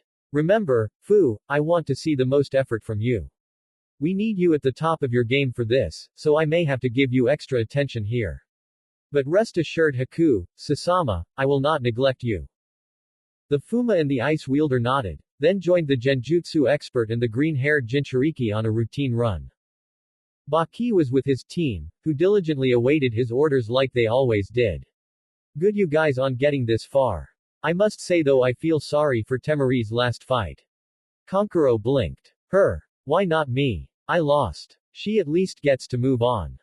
Yes, she does. Baki commented. But only because her foe in her match was no challenge at all. I know Konoha doesn't produce many good ninja outside their clans but I had hoped each of you would have some sort of challenge in the preliminaries. You and Gaara got those challenges Kankuro, but Tamari practically had her victory handed to her. Tamari looked away, almost shamefully. Tamari, don't be upset. I'm saying your opponent fought poorly, not you. You were wise to not reveal your power unnecessarily. Doing so would have been overkill, even by ninja standards. Now that's saying something. Tamari commented snidely. Baki then faced Kankuro again. As for you Kankuro, you did good but were unfortunately matched up against someone who moved faster than your puppet or its weapons. Had it been anyone else, you most likely would have won. Which is why for some of this month I'll be helping you train to be less dependent on your puppets and also get you started at handling two at a time. That'll help. I've already got the second one started back home. The painted puppeteer declared happily. The Suna Junin then looked at Gaara. As for you Gaara, there's not much we can work on for you in a month's time besides new variations of sand manipulation. Luckily I brought along records of the Sandame Casecage's methods to help inspire you. You may not be able to replicate his magnetic chakra, but the sand portions of the techniques should serve you just fine. What do we do regarding anyone from Konoha we may encounter? Gaara asked. Remember that Suna and Konoha are allies, so we should not give them any problems, but our bigger directive is to ensure they don't cause any problems for our allies from Oto. And considering what Konoha already knows about Oto, and wants to know, problems rising up are quite likely so be ready to come to Oto's aid at any given time. Baki told them. But for now, let's work on creative chakra usage. Enko was proudly grinning at her students. Way to go you three. You're the only team to have all three members make it to the final round. Otokage-sama would be psyched to hear this. I wish I could tell Okawa-san. Naruto muttered. Enko didn't lose her grin. Don't worry, I already told her for you. The three genin were momentarily confused, but they answered their own question just as soon as it came up. You sent a summoned animal to Otokage-sama, didn't you? Isaribi asked just for confirmation. Enko nodded, and now her smile weakened. Yeah, which brings up something I've been meaning to tell you three. I was told to instruct you three in an important jutsu, but considering our lack of mobility and the high risk of being observed, it is not going to be that easy. What did you have in mind sensei? Hinata asked. A technique not usually reserved for genin. Rather for high chunin or junin. However, I've been instructed to ensure you three learn it this month, as it will help you when this month is over. Enko explained. Why is though? Naruto asked. Because Otuto, you and Hinata here are possibly the two genin at most risk right now. You two are the ones Konoha's forces are most likely to approach for answers, and they may not be nice in the process. And Isaribi here is likely to be targeted too in hopes that by having her as leverage you two will be more cooperative and lenient towards this village. Enko told him. What I'm supposed to teach you is primarily meant to be a messaging means between teammates and extra help in a conflict, but is not by any means an ability you should flaunt while we're here. Will this help us in the final round? Isaribi asked. It could, but I don't want you three to use it in the matches unless it's completely unavoidable. Why? All three asked. You'll understand after I show it to you. But for now, Otuto, Why don't you create a crapload of clones for us to spar with? Enko continued. Naruto nodded and created a large group of clones, numbering about 40 or so. And then he and the three girls with him began a light brawl with the clones, or so it appeared. What was really going on was that Naruto had 3 clones in the cluster henge into Hinata, Isaribi, and Anko, using the commotion to avoid it being obvious, while he and the real girls quickly left the area hanged into mice. When they left, only the disguised clones and 1 Naruto clone were left. Okay, now that we've warmed ourselves up, let's try some basic physical and chakra control exercises along with target practice. The Anko clone ordered. Meanwhile, the real team got far away enough that they returned to normal.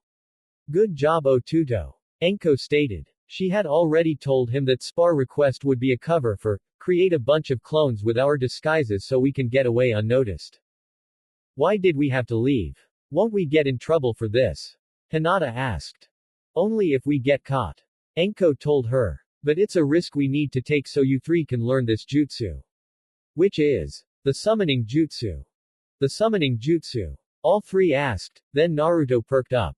Great. Does this mean I can see Sango again more often? Well, it's a bit more complicated than that Otuto. Anko said sympathetically, knowing this would upset him. I'm supposed to let you 3 each sign the toad, slug, and snake contracts, but each of you can only sign 1. Ah, so that's why you had to get us away from Konoha's eyes. If they knew Odo had those summons, they'd know the Sannin are on our side and that can only make things worse for us at this point. Hinata thought aloud. Exactly. Anko nodded. Each of you has been granted permission to sign 1, but I was the one who had to decide who signs which. And Otuto, I think it's wiser if you sign the toad contract rather than the snake one. Naruto looked hurt. But, if I do that, you'll still be able to see your snake friend. You just won't be able to summon her yourself again. Anko interjected. The way I see it, the smart way to handle this is you sign for the toads, Hinata signs for the slugs, and Isaribi signs for the snakes. Here's why. Ototo, your father was a toad summoner, so they're bound to be more supportive of you, and some of his jutsus may require toad-style preparations first to learn. Hinata, you're a natural healer and require close range to attack effectively, so slugs can help with healing as well as immobilizing most enemies and even attacking from a distance. Isaribi, you need a summons who can swim in either fresh or salt water, which neither of the other options can do. Toads are freshwater exclusive and the slug contract doesn't cover sea slugs, but the snake contract does include sea snakes. But sensei, you're a snake summoner, so won't that unbalance our strengths? Isaribi asked. Not really. I specialize in summoning the land-based snakes and the constricting kind, although I do enjoy the venomous types too. With your fighting style, you'd be even stronger if you included swimming serpents and poisonous types, no matter what the water you're using. Tell me, do you 3 have a better way to decide who summons what? None of them could argue with her. Do you have the contracts with you? Naruto asked. Anko smirked and pulled out a scroll. Would I bring this subject up if I didn't? She opened the scroll and unsealed all 3 summoning scrolls. I still can't believe the Sannin actually allowed me to carry them on me for this trip. Ji-san, I understand, since I signed the snake contract like him, but Jiraiya-sama and Tsunade-sama too. This must be really important to them to take this kind of risk. Once out, Anko unfurled the summoning scrolls in front of each genin that would sign it. To sign, you need to write your name in blood and then leave a hand print in your blood too. You don't need to make a big cut, just a small one on your thumb, like so. Anko then bit her right thumb to show them what she meant. Fortunately, this kind of wound clots and heals quickly for ninja, so you don't have to worry about much. Although you can probably imagine that it gets harder to do this since it tends to create calluses over time. Each genin used a kunai to make the needed cut for blood and signed their names, each taking the time to notice the signer before them. For the toads, it was Minato Namikaze. For the slugs, it was Shizune. For the snakes, it was Anko. The 3 genin finished their signatures and smeared some blood on their hands to create an acceptable handprint, making the deal official.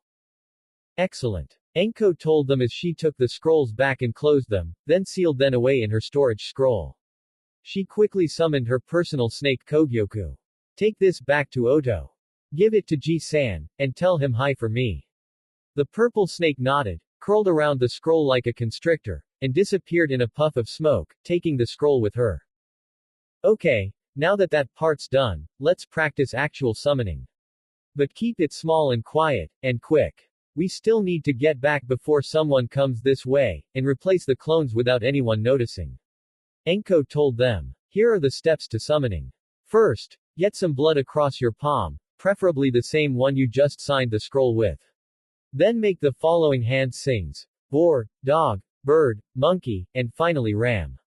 Enko showed them each individual sign as she named them, and encouraged each of her students to mimic her actions. Finally, channel chakra into your palm and thrust it on the ground, or right under you if you're for some reason not on the ground. The more chakra you use, the bigger the animal you'll get. So Otuto, use as little as possible but not too little. Naruto nodded. And that's how you summon. There are other means to get it done, but for now this is all you need to know. Now start practicing. Sarutobi was in his office looking at Kakashi, Genma, Asuma, and Guy who all stood before his desk. Okay, I'm sure you all have plans regarding the training of your students for this month. Before you begin, I've got to inform you all of a few things. First, 4 training grounds are for this time off limits, to you and your students. Those grounds are number 2, number 14, number 27, and number 39. Those have been reserved for our guests. If they invite you or your students there, then you have my permission to accept. But I want written confirmation that they accepted your presence, so we can avoid any and all international conflicts here. Why would we train with them? Kakashi asked. I said if you decide, not why you would decide. The old man told the cycloptic Junin. Maybe you'd want your students to experience something new to train against. Or maybe you just want to be friendly to our guests. I think I'd like to see one of them mainly to hear from him the extent of my own students' well-being. Genma said, sounding professional rather than anticipating something. By all means, if they approve. However, we, being you all and myself, cannot order them to give up their secrets. That is outside our jurisdiction. Just remember, don't go to their grounds and let them invite you first. Sarutobi reminded them, seeing the 4 instructors nod. Okay, with that out of the way, tell me what you each have planned for helping your students. Guy, why don't you go first? The green-clad Junin smiled. Training Lee for the upcoming exams will be a piece of cake for me. I'd like to ask for permission to go on some long-distance runs with him to give him new terrain to practice on. And if the hospital approves, I'd like to work on improving his ability to resist most poisons. Poison resisting? Asuma asked. Yes. Since Lee can't use jutsu, he'll need every advantage he can gain to overcome those that do use jutsu and other dirty tactics. Building a tolerance to most toxins is something he can do without chakra if he's exposed in safe doses. It's a shame he can't build a tolerance for alcohol though. As for my other students, I need to check on Neji's health first before I decide anything, and I think Tenten's more likely to want to know some more defensive skills, so I'm going to help her in that area. Before you do anything, let me address a few concerns I have about your team. The Hokage stated. Your students do form a well-balanced team for the sort of thing you specialize in teaching. There is little I can say about your Hyuga student, given that his training is more governed by his clan than you are, but your other 2 worry me. Your Kunoichi struck me as overly dependent on her weapons while your other student didn't even use a single weapon. Considering his handicap, I'd figure he'd at least have one to cover deadly threats. Lee does have a set of nunchaku hidden away on him, along with a standard set of kunai and shuriken that he did not need to use in his match. And Tenten comes from a family of weaponsmiths, so weaponry is her comfort zone. Sarutobi nodded. In that case, I'll let you use the mountain training grounds we have to the east. I recommend you take provisions, as to get the full benefits requires more than one consecutive day there. I also recommend you expose the girl to new features and encourage her to at least sample one. Guy smiled and nodded. Will do, Hokage-sama. Sarutobi turned towards his son. Asuma, your plans. Asuma cleared his throat. Actually, I thought it would be best if I allowed the clan of my one passing student to train him instead. They would be better suited than I would be. Sarutobi shook his head. No, Asuma, that's not how it works. In case you haven't noticed, each one of you has only one passing student. I'm still expecting you to provide them lessons and to your other students as well. This month is not meant to be a vacation for you. Damn. Asuma and Kakashi both thought. At the same time, both realized something. Guy had Lee, Asuma had Shikamaru, Genma had Shino, and Kakashi had Kiba. Each one of them did indeed only have one student make it to the final round. That didn't look good on their parts. So, what do you plan on doing now? Sarutobi repeated. Asuma was momentarily quiet. In that case, I suppose I can help improve Shikamaru's strategizing. And? The Hokage asked, his tone implying he expected to hear more. Asuma looked confused at his father. And? What about tactics or exercise in which to achieve his strategies? Or help for your two other students? Well, Ino and Choji I figured would also get help from their clans. And the team is based on accomplishing the strategies that Shikamaru comes up with. So by helping him get better that way, I'm helping the team overall. No one in that room looked like they supported that claim. Sarutobi sighed and rubbed the bridge of his nose in an attempt to prevent a headache. Son, can you hear yourself right now? You're placing all of the pressure of succeeding on one genin and relying on him to do the thinking for both himself and his teammates, while encouraging them to just let him shoulder that burden and mindlessly obey whatever he tells them. What happens when he decides he can't handle the stress anymore, or makes a mistake? What happens when the other two work with a different team and don't have anything to contribute because they've been taught to let someone else to instead? The bearded chain smoker tried to look sagely. With all due respect Otu-san, the dynamics of the Ino-Shika-Cho team are already founded and set with little that can be done to improve it. If I get too involved I could end up compromising their balance rather than improve it. Helping them strategize and expose them to real-life scenarios is about all I can do. In a way, you have a point. The Hokage replied. However, it feels to me you are making one fatal mistake. Your team is in fact an attempt to continue a proven working team for another generation. However, these children are not their fathers. No child is their parents' clone, but your methods require them to be such. Yes, the Yamanaka, Nara, and Akamichi already teach their children how to work together as a team and collaborate their techniques, but your job as sensei is to give them new things to work with. New jutsus their parents can't teach them so they can surprise the enemy with something unexpected.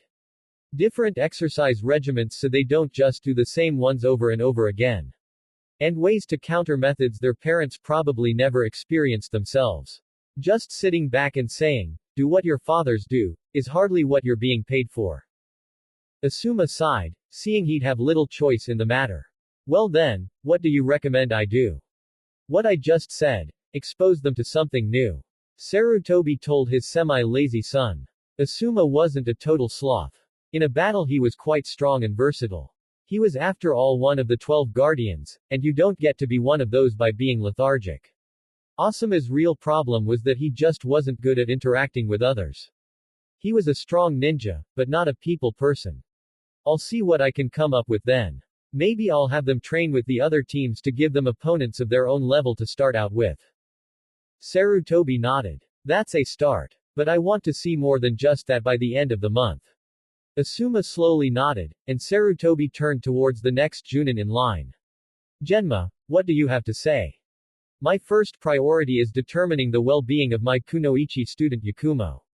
She seems fine, but I want to confirm the extent of what happened to her in her preliminary fight before I make any changes to her training regime. Once I do, then I'll plan accordingly. If things go well, maybe now she'll take her non-genjutsu-based training more seriously and rationally. Genma answered, receiving a nod of approval from the village leader before continuing. The same pretty much goes for Sai and Shino. I'm trying to get them to gain methods outside their area of expertise to make them more rounded. Shino's the most understanding, he wouldn't have won his own match had he relieved solely on Aburame techniques. Now that he sees how dangerous it is to deliberately handicap oneself by limiting what you learn, he'll be more eager to learn Kenjutsu from me. I hope it rubs off on Sai so he'll try to fight without his drawing set too. Sarutobi didn't show it, but he was glad at least one of the four in front of him was already planning something like this. Or maybe he learned from hearing Guy's part of this meeting and had time to cover anything else he may have had in mind. Good. In that case, you may use any grounds designed for Kenjutsu. See me again at the end of the week so we can discuss if you need someplace different. Genma nodded in approval, and the Sandaime moved on to the final Junin present. Kakashi, indulge me in your plans. At this moment, I have none. The Hitaki admitted. Kiba's training is best left to his own clan, so there's virtually little I can do better than them. Sakura has already admitted little to no interest in training period this month, and Sasuke needs to find out for himself just what he needs to prioritize. Sarutobi shook his head. Kakashi, I'm not going to allow that approach. You are to get involved in their training this month each day you are not on a mission. Surely someone who knows 1,000 jutsu has something to teach them all during this time. When it comes to the Inuzuka, yes, his family is better equipped for him, but you could do like Genma and expose him to something new.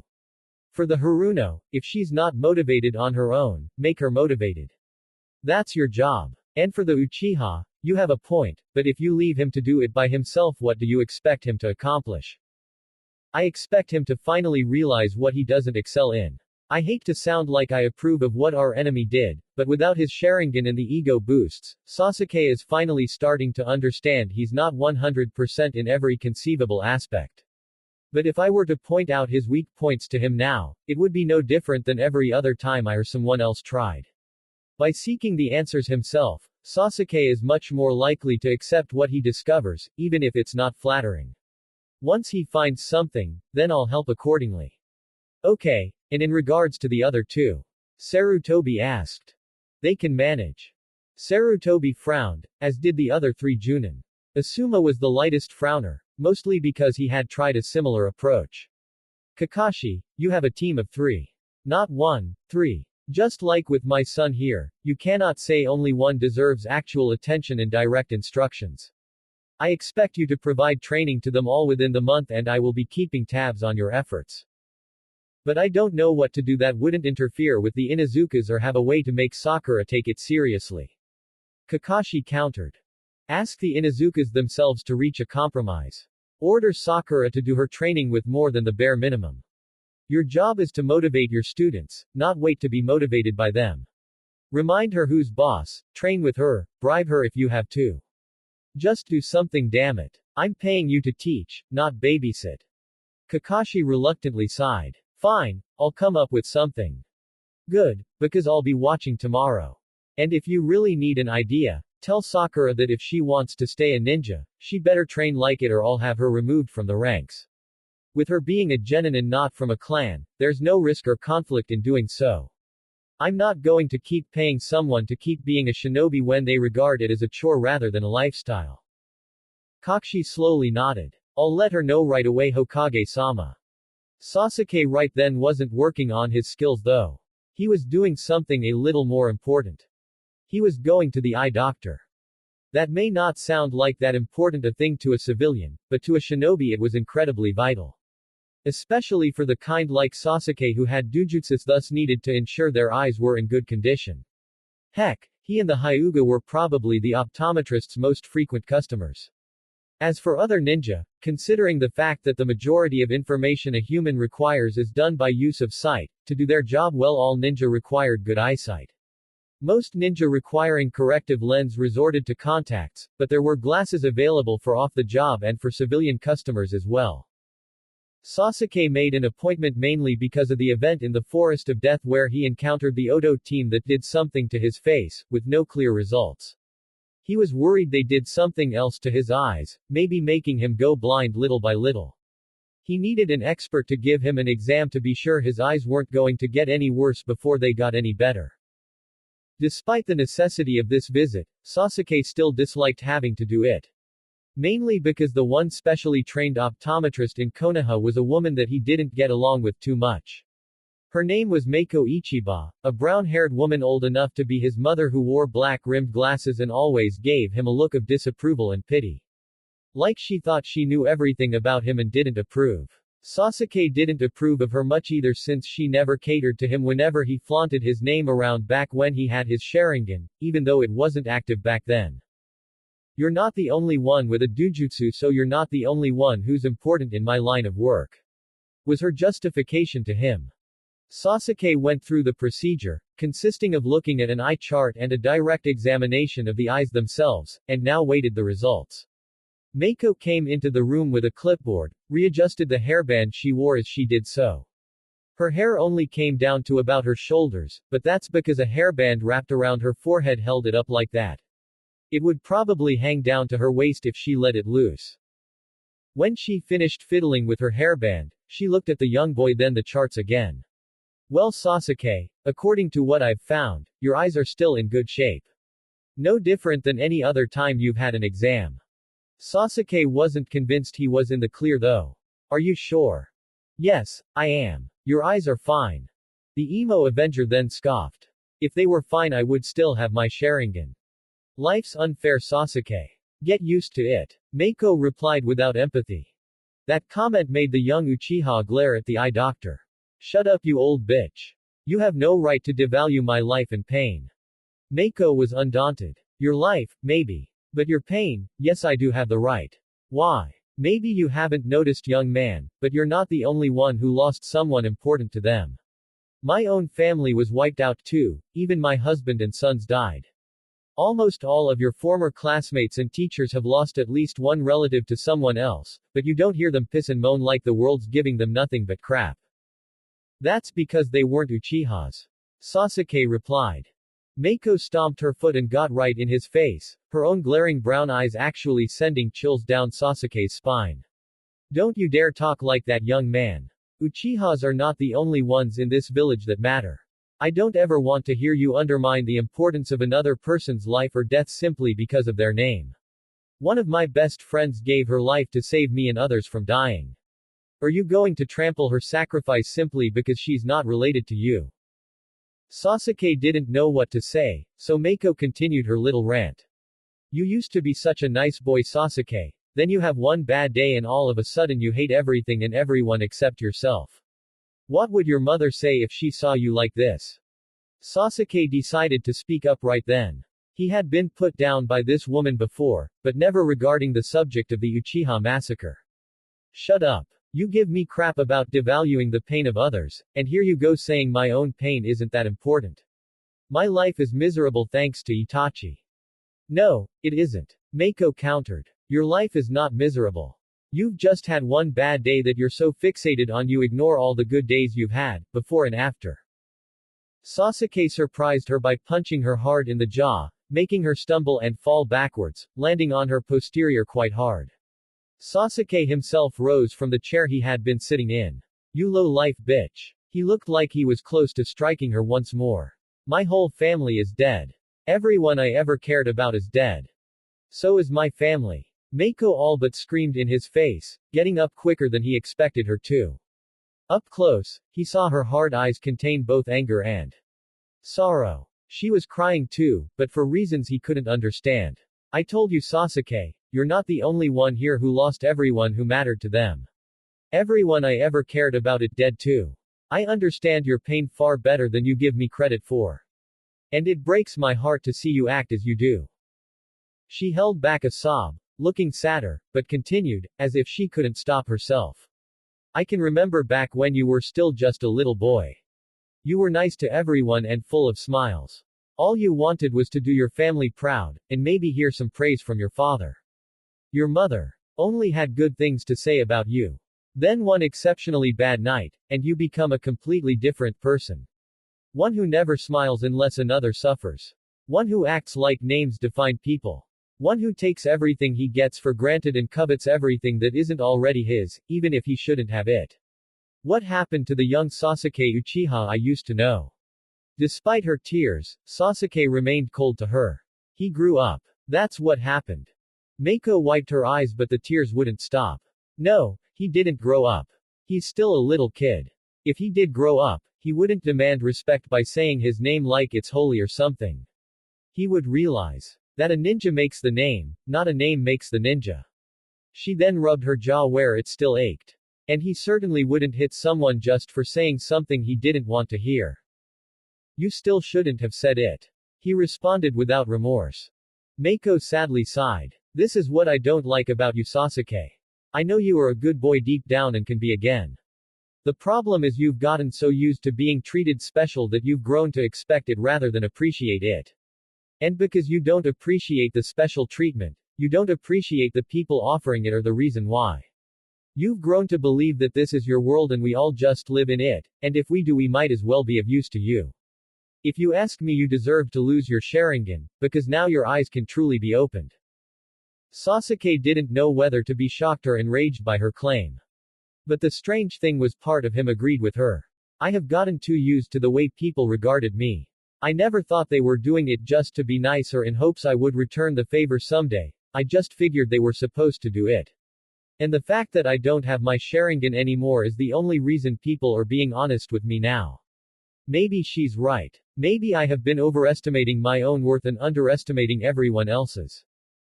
Mako sighed and shook her head while she hung it. Whatever. Your eyes are fine and show no signs of harm. There's nothing else to do here, so why don't you go do whatever you want so you don't need to keep hearing what a low-life bitch like me has to say. She sounded like she wanted to cry, like there's no tomorrow now, for reasons Sasuke couldn't even guess at. Nevertheless, the Uchiha boy shrugged. Very well. Thanks for your help. I'll be back in a month for another checkup then. He then walked out of the store and went towards his home. Before he got there, he saw Sakura approach him. Hey Sasuke-kun. How are you? He groaned and kept walking. Just getting my eyes checked. Doctor says they're as fine as you could expect of them now. So what did that guy in the forest do to you? Sakura asked. Don't know. They walked in silence for a bit long, and Sakura managed to say what she wanted to originally. Sasuke-kun, what do you think about me? Sasuke made no effort to hide his groan or annoyance at the question. Sakura, I told you before that you annoy me. You ramble on about nothing all the time, you never take your ninja career seriously, and worst of all, you act like you can't have a different opinion than me. I don't know what I want in a girl, but it certainly isn't a brainless chatterbox fangirl. The whole time he talked, he never actually looked at her. But is there a chance you will accept me someday? She asked. That depends. Can you stop being someone who prefers to just agree with me rather than actually think for herself? He asked back. Sakura's eyes widened. Is that really how you see me? What do you expect? After finding out that this village used me for their own gains, the last thing I want is another mindless yes man pretending to be my friend. Sakura came to a stop. Sasuke kept walking, but stopped when he noticed and turned to look at her, his expression questioning. So you wouldn't mind if I started seeing someone then, huh? Sakura asked, her tone a tad bit challenging, as if daring him to say, no. Instead, Sasuke looked perplexed. So you're giving up on me too? He sounded like he didn't care what her answer was, just wanted to confirm what he had heard. It's more like, I'm thinking of having other options too. If I don't get a clear sign from you that staying loyal to you is going to pay off, then I might as well do as Obasan says and find someone else. Sasuke arched an eyebrow. Pay off. I've given you all my affection for years now. If you're not going to return the favor, let me know now so I stop wasting my time on a dead-end pursuit. The Pinkett explained, looking slightly irritated as she did so.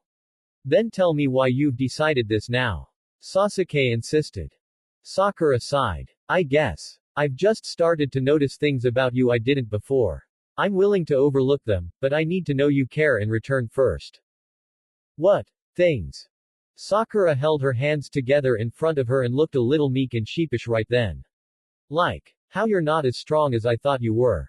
Or as polite. Or as secure in your future. Sasuke frowned. So basically I'm not perfect to you anymore and you've lost interest. Just like the other girls. Sakura frowned back. The other girls lost interest because you offended them, not because you weren't perfect. And you're starting to offend me too.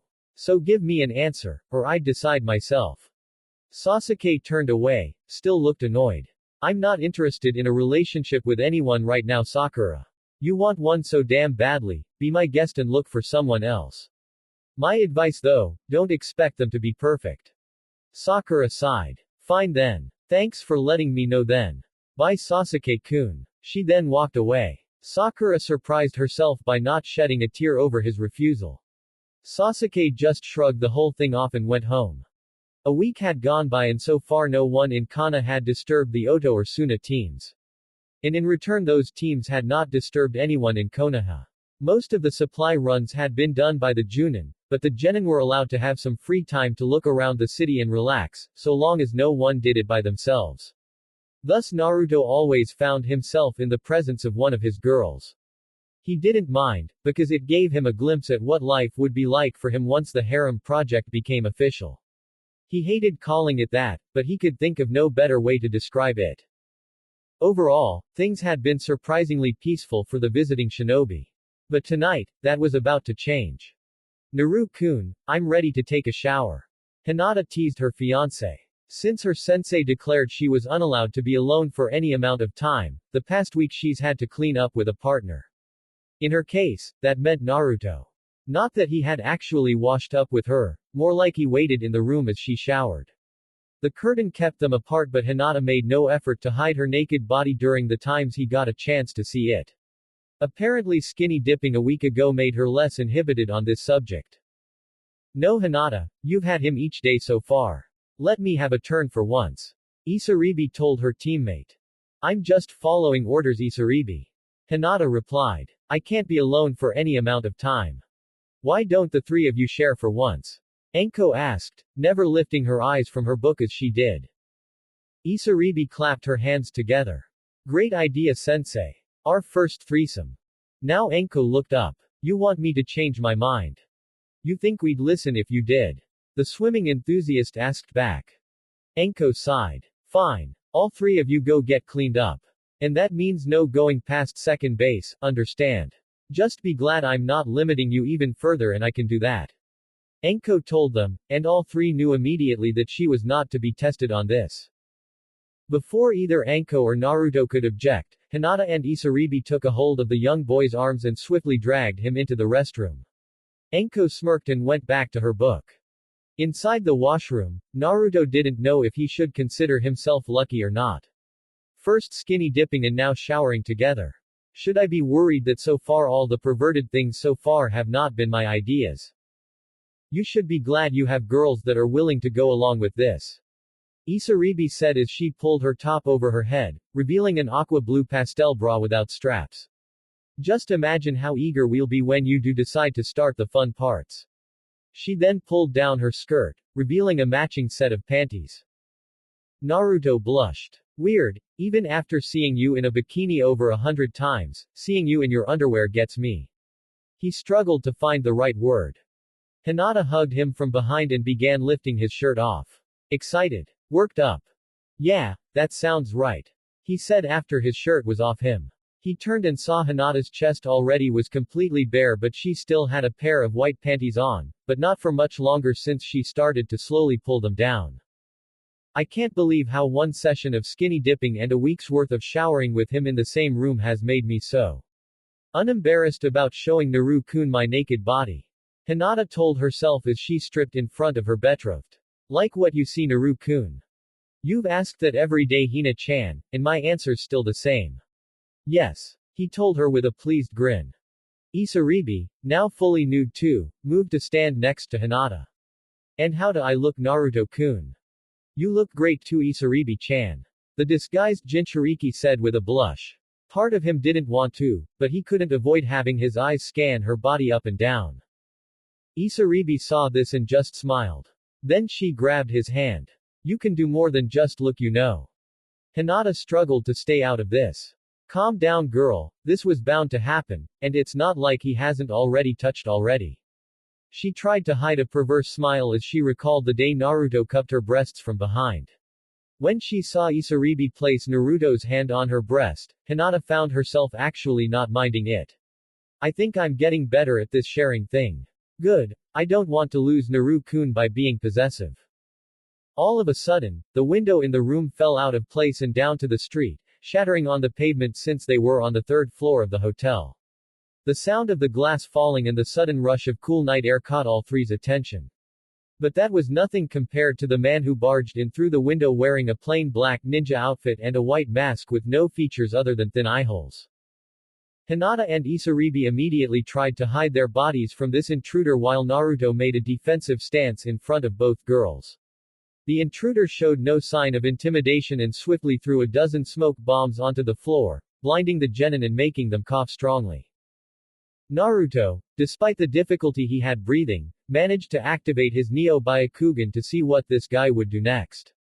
Moving at Junin speed, the intruder threw some wire at Hinata that wrapped around her and ensnared her quite effectively. Hinata then activated her Byakugan, not wearing contacts this time, but there was little she could do now. Naruto was able to make only one strike against the intruder, using a Sarutoken move on his right leg, before the intruder grabbed a hold of Hinata and took off with her. Now, he was pissed.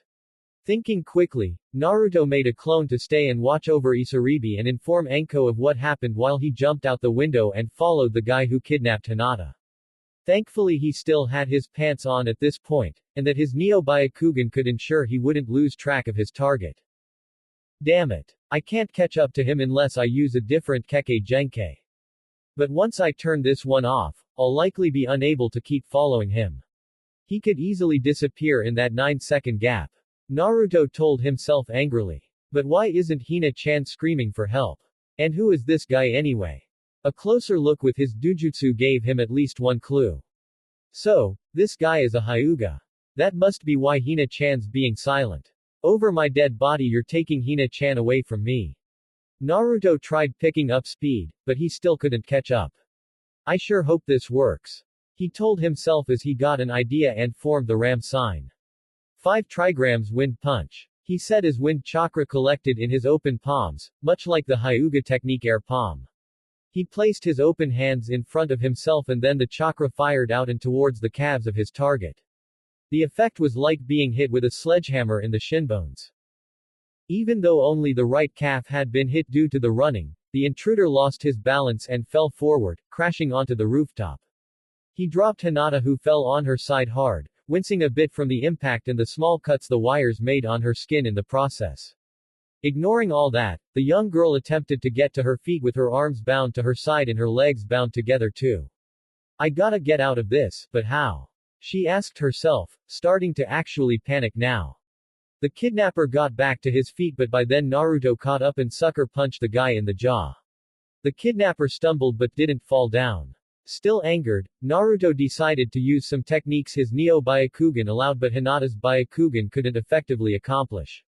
6 trigrams Chaos Shuffle. He struck roughly 70 neural points on the disguised Hyuga, using a method inspired by a disabling technique he learned from Tsunade. Naruto stopped to free Hinata, while the kidnapper tried to stop him. Unfortunately, when he tried to move his legs, he bent his elbows and when he tried to reach out his hand his abdomen bent forward. Naruto had effectively screwed up his nervous system, making all the signals his brain sent to his body go to the wrong body part. He wasn't going to be a problem to them for now. Having no weapons on him at this time, Naruto used the sharpened chakra points of the Sarutoken to cut the wire. Her hands free, Hinata started helping him. What do we do about him? Hinata asked.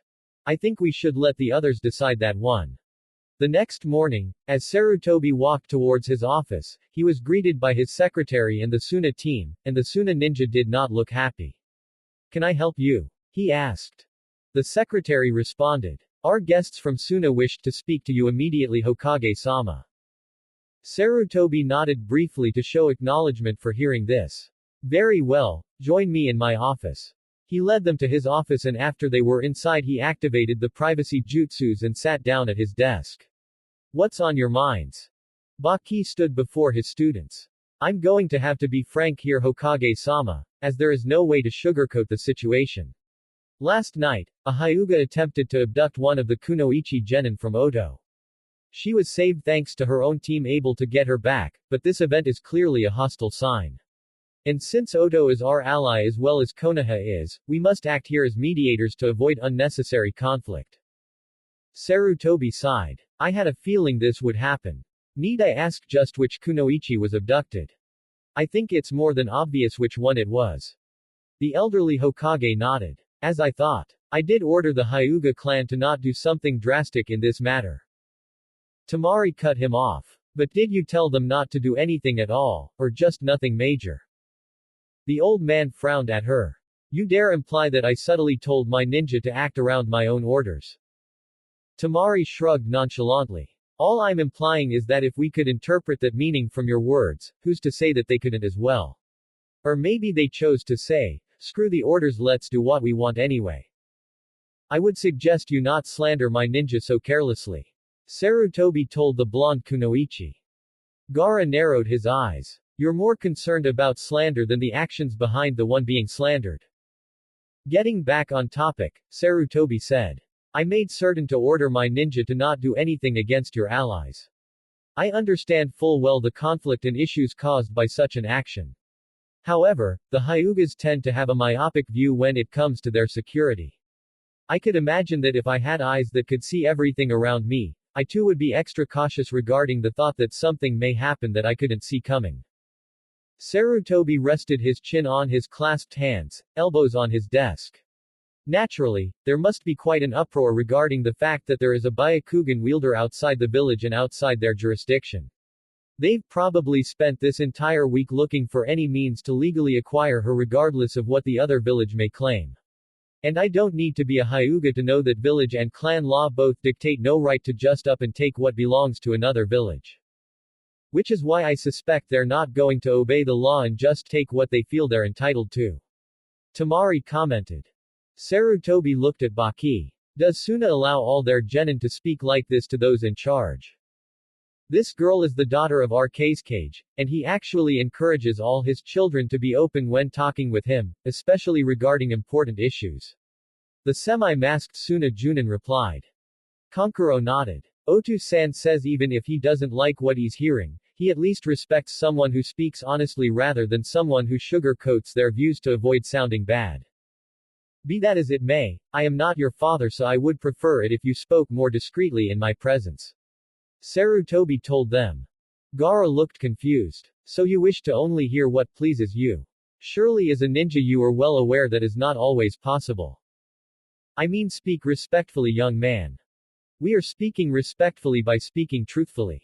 Tamari commented. And from our perspective you seem to pay little to no mind about how your village just disrespected another village if you wish to talk about showing signs of respect to others. Fine, then let's stop getting off subject.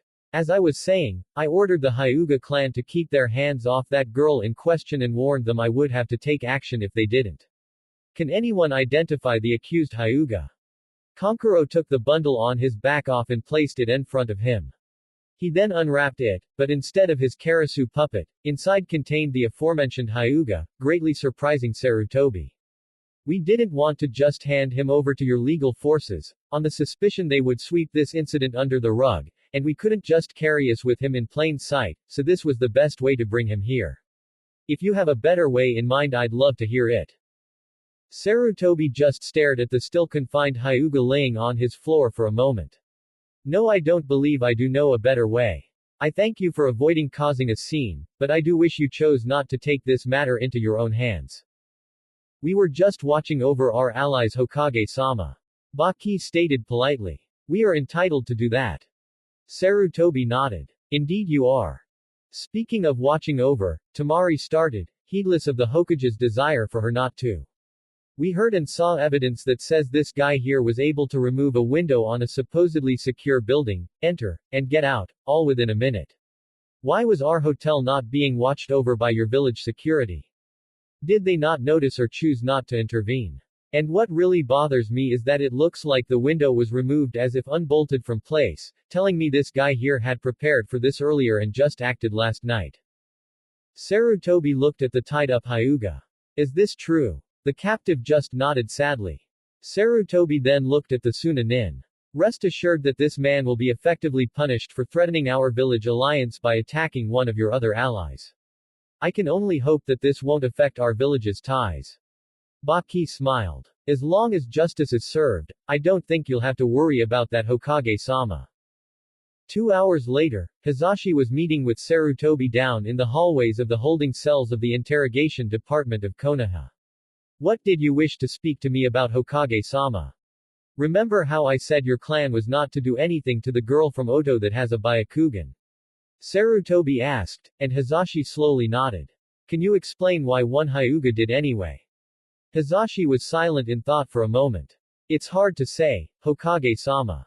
I told my clan that our hands were tied on the issue and even clan law cannot usurp village and international law. But I suppose the ninja mentality of, the ends justifies the means, is hard to ignore, so I guess that maybe some of my clansmen hoped they could capture her without getting caught. One did get caught. Hazashi's eyes widened. Are they still alive? Sarutobi nodded. Yes, he is still alive and unharmed. I wouldn't make him do any work for a week though. His body seems to be out of order, moving in all the wrong ways. I'm told it will go away in time or with acupuncture treatments.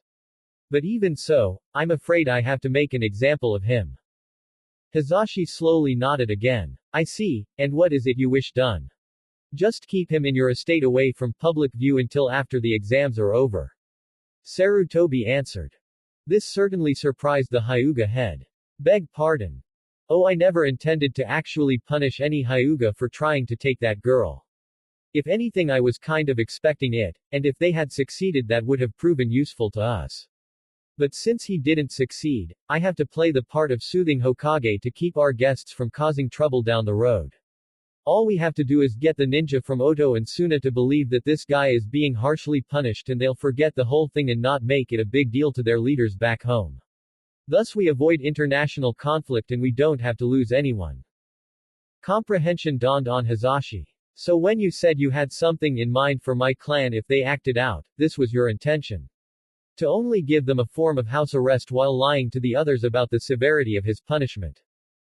The old man nodded. Exactly. I just didn't tell you because I worried that if the Hyuga knew I would react this way, then that would encourage them to act out as he did. I am a peace-loving man, Hazashi, and I'd rather avoid seeing our village have to fight another over one clan's pride. I understand, Hokage-sama, but with all due respect, the Hyuga are not going to ignore this and let this girl live her life away from Konoha. I've heard some Hyuga wish to declare war on the village she comes from simply to eradicate her family, and some also wish to gain an alliance with her village in hopes they can demand an exchange afterwards. I expected as much. In all honesty, I wanted to mention something similar later on when the finals began. Sarutobi said. The leader of this village will have to come here to observe his own genin fight, and there I will have a chance to speak with him. I believe I can be diplomatic enough to persuade him to reach an agreement with us. Hazashi smiled. Sounds perfect. I'll tell my entire clan to hold off on any actions towards the girl on the promise that you can get us results that day. But, and I don't wish to sound demanding when I say this, Hokage-sama, they will expect results and they will expect them right away. I will see what I can do. Just make sure to remind them, Hazashi, of what happens when you make demands of the wrong person. Sarutobi stated, his eyes lightly narrowing. I'm doing this for the good of the village and to secure our continued peace. Everything I've done in my time in office has been to ensure we don't fight in unnecessary wars. One clan's pride, even that of my own, is not as important to me as Konoha's well-being. Be wise enough to remember that. Yes, Hokage-sama. Good. That is all. I'll have a medic team transport the captive to your estate at night to avoid being seen by our visitors. Just keep him indoors for the rest of the month and tell no one what his true punishment is. Good day. Thank you, Hokage-sama. Hazashi said with a bow, then left. Sarutobi then slowly walked back to go grab a bite to eat before returning to his office. All I ever wanted was peace for this village, even if only temporary and caused by an ugly hidden truth. If Naruto had stayed rather than killed, or disappeared, whichever happened to him, then he would have been molded into being a careless, naive go-getter that would gladly follow my orders and protect this village in hopes he would eventually be accepted by the people here. He would have been a great tool, helping to ensure political and economic connections while fighting off those that dare to stand against us, all because the one person he believed cared about him, me, told him to. By keeping Iowa away from us, and spreading propaganda against them in my own ranks, I prevented their military from getting too interested in my own and vice versa, and by taunting the Kazekage over his Jinchuriki, I've made it highly likely that his greatest weapon will destroy his own village, giving me one less hassle to worry about. Sarutobi now left the building and stepped out into the streets of Konoha. This new village throws a wrench into my plans. They are strong but not invincible. They are fiercely protective of each other and apparently Suna is on good terms with them. I can only hope that we can strike a bargain with them and that good will extend to include us. If not, well, I should be able to convince their leader that it's better to have Konoha as an ally than an adversary. The Chunin exams should do nicely to get that point across, once I find a way to ensure more of my own genin win their matches that is. He finished with a smile. Enko stood with her genin inside their hotel room. Okay team, today we're not going to train, she said, surprising them all. Instead, we're going to do something I hoped wouldn't have to be done for years, but these are desperate times and we must take every advantage available to us here. That's why what we're going to do today is a tad bit unorthodox. Naruto flop sweated. Nei-chan, the last time you said some was unorthodox was when you told me to practice my ghost body in. He suddenly looked afraid and shut up, sweating a bit and looking at his two teammates nervously. Hinata and Isaribi were immediately concerned. What are you talking about, Naru-kun? Enko laughed. You might as well tell them Otuto. I highly doubt they'll be mad at you by now over this. The continued gazes of the two girls made the disguised Jinchuriki finally speak, albeit softly, almost apologetically. Back during our first month as a team, Nei-chan ordered me to see how well I could keep up my ghost techniques and remain hidden. By having me hide in the changing room by the pool for 5 minutes. And yes, she made me go in when it was occupied. Hinata and Isaribi both blushed enough to make one think more blood was in their faces than their aortas. So, who did you see? Hinata asked. You too. And Kurenai Nichan's team. And Kurenai Nichan too. But I honestly did not expect that part. Enko kept laughing, Hinata kept blushing, and Isaribi started to smile. So that's why when we skinny dipped you didn't pass out or have a nosebleed. You had already seen us both. Finally Naruto-kun did something perverted on his own. What? No I didn't. Didn't you hear me? Nei-chan ordered me to do that. Naruto defended. Enko paused but still looked like she wanted to laugh. And you took me seriously. Come on Otuto, I already know how good you are at the ghost techniques. Why would I need to test that? And did I ever ask you how you did when it was over? The incredibly shocked look of realization on the young man's face just made her laugh even harder. Isaribi couldn't help but join in, and even Hinata giggled a bit. Enko eventually stopped laughing and wiped a tear from her eye. Oh I needed that. Anyway, as I was saying, I'm planning something that technically I shouldn't be doing at all and I may even get in trouble for this. But like I said a moment ago we are in desperate times, and desperate times call for desperate measures. The three genin looked a mixture of curiosity and apprehension, Naruto leaning more towards apprehension since Enko said she might get punished for whatever she was implying. Anyway, the purple-haired Junin continued. We are not going outside to train, because what I've got in mind is intended to be done away from prying eyes as much as possible. I've already got chakra-suppressing seals posted around our room as you can see, and taking Hitomi-san's advice I've increased our anti-Byakugan measures. They didn't have many up before since such securities would hinder Hinata's ability to scope out threats. Our allies from Suna are with the Hokage right now discussing late night's event. I'm sure the old man is giving them some cock and bull story about how it was an isolated incident and will never happen again. My ass it won't. If the Hyugas don't try something, someone else will. That is why I'm going to give you Hinata and Isaribi something today to make it much easier to fight back on your own if you have to. Naruto can't receive this aid though. What is it? Both girls asked. Enko smiled, and the closet door behind the girls opened. 2 large snakes slithered out, carrying 2 large wooden barrels with over a dozen seals on them. Even if Otokage-sama wanted to save this for when you two were Junin, I went ahead and had my snakes bring me the equipment here. Today, we are going to upgrade your marks. What? All 3 genin asked, the 2 girls out of surprise and the 1 boy out of horror. Naruto was worried because he remembered Enko, Kurenai, Kabuto, and Yamato all but died to get that done to themselves. He hoped his teammates would never need to do the same thing. Like I said, it's unorthodox. We normally only give the mark to Junin entering the Altos and even then only advance the mark further for those on dangerous or high priority assignments like the 5 guards, so naturally me doing this for 2 genin is lunacy. But then again, so is 2 genin having the mark in the first place years before they even started the academy. I think by now your systems are used enough to the mark and its chakra to safely handle the increase in power and cellular degeneration and regeneration. You really think the situation is bad enough we need to do this now? Hinata asked. Are you saying you think it's a wasted effort?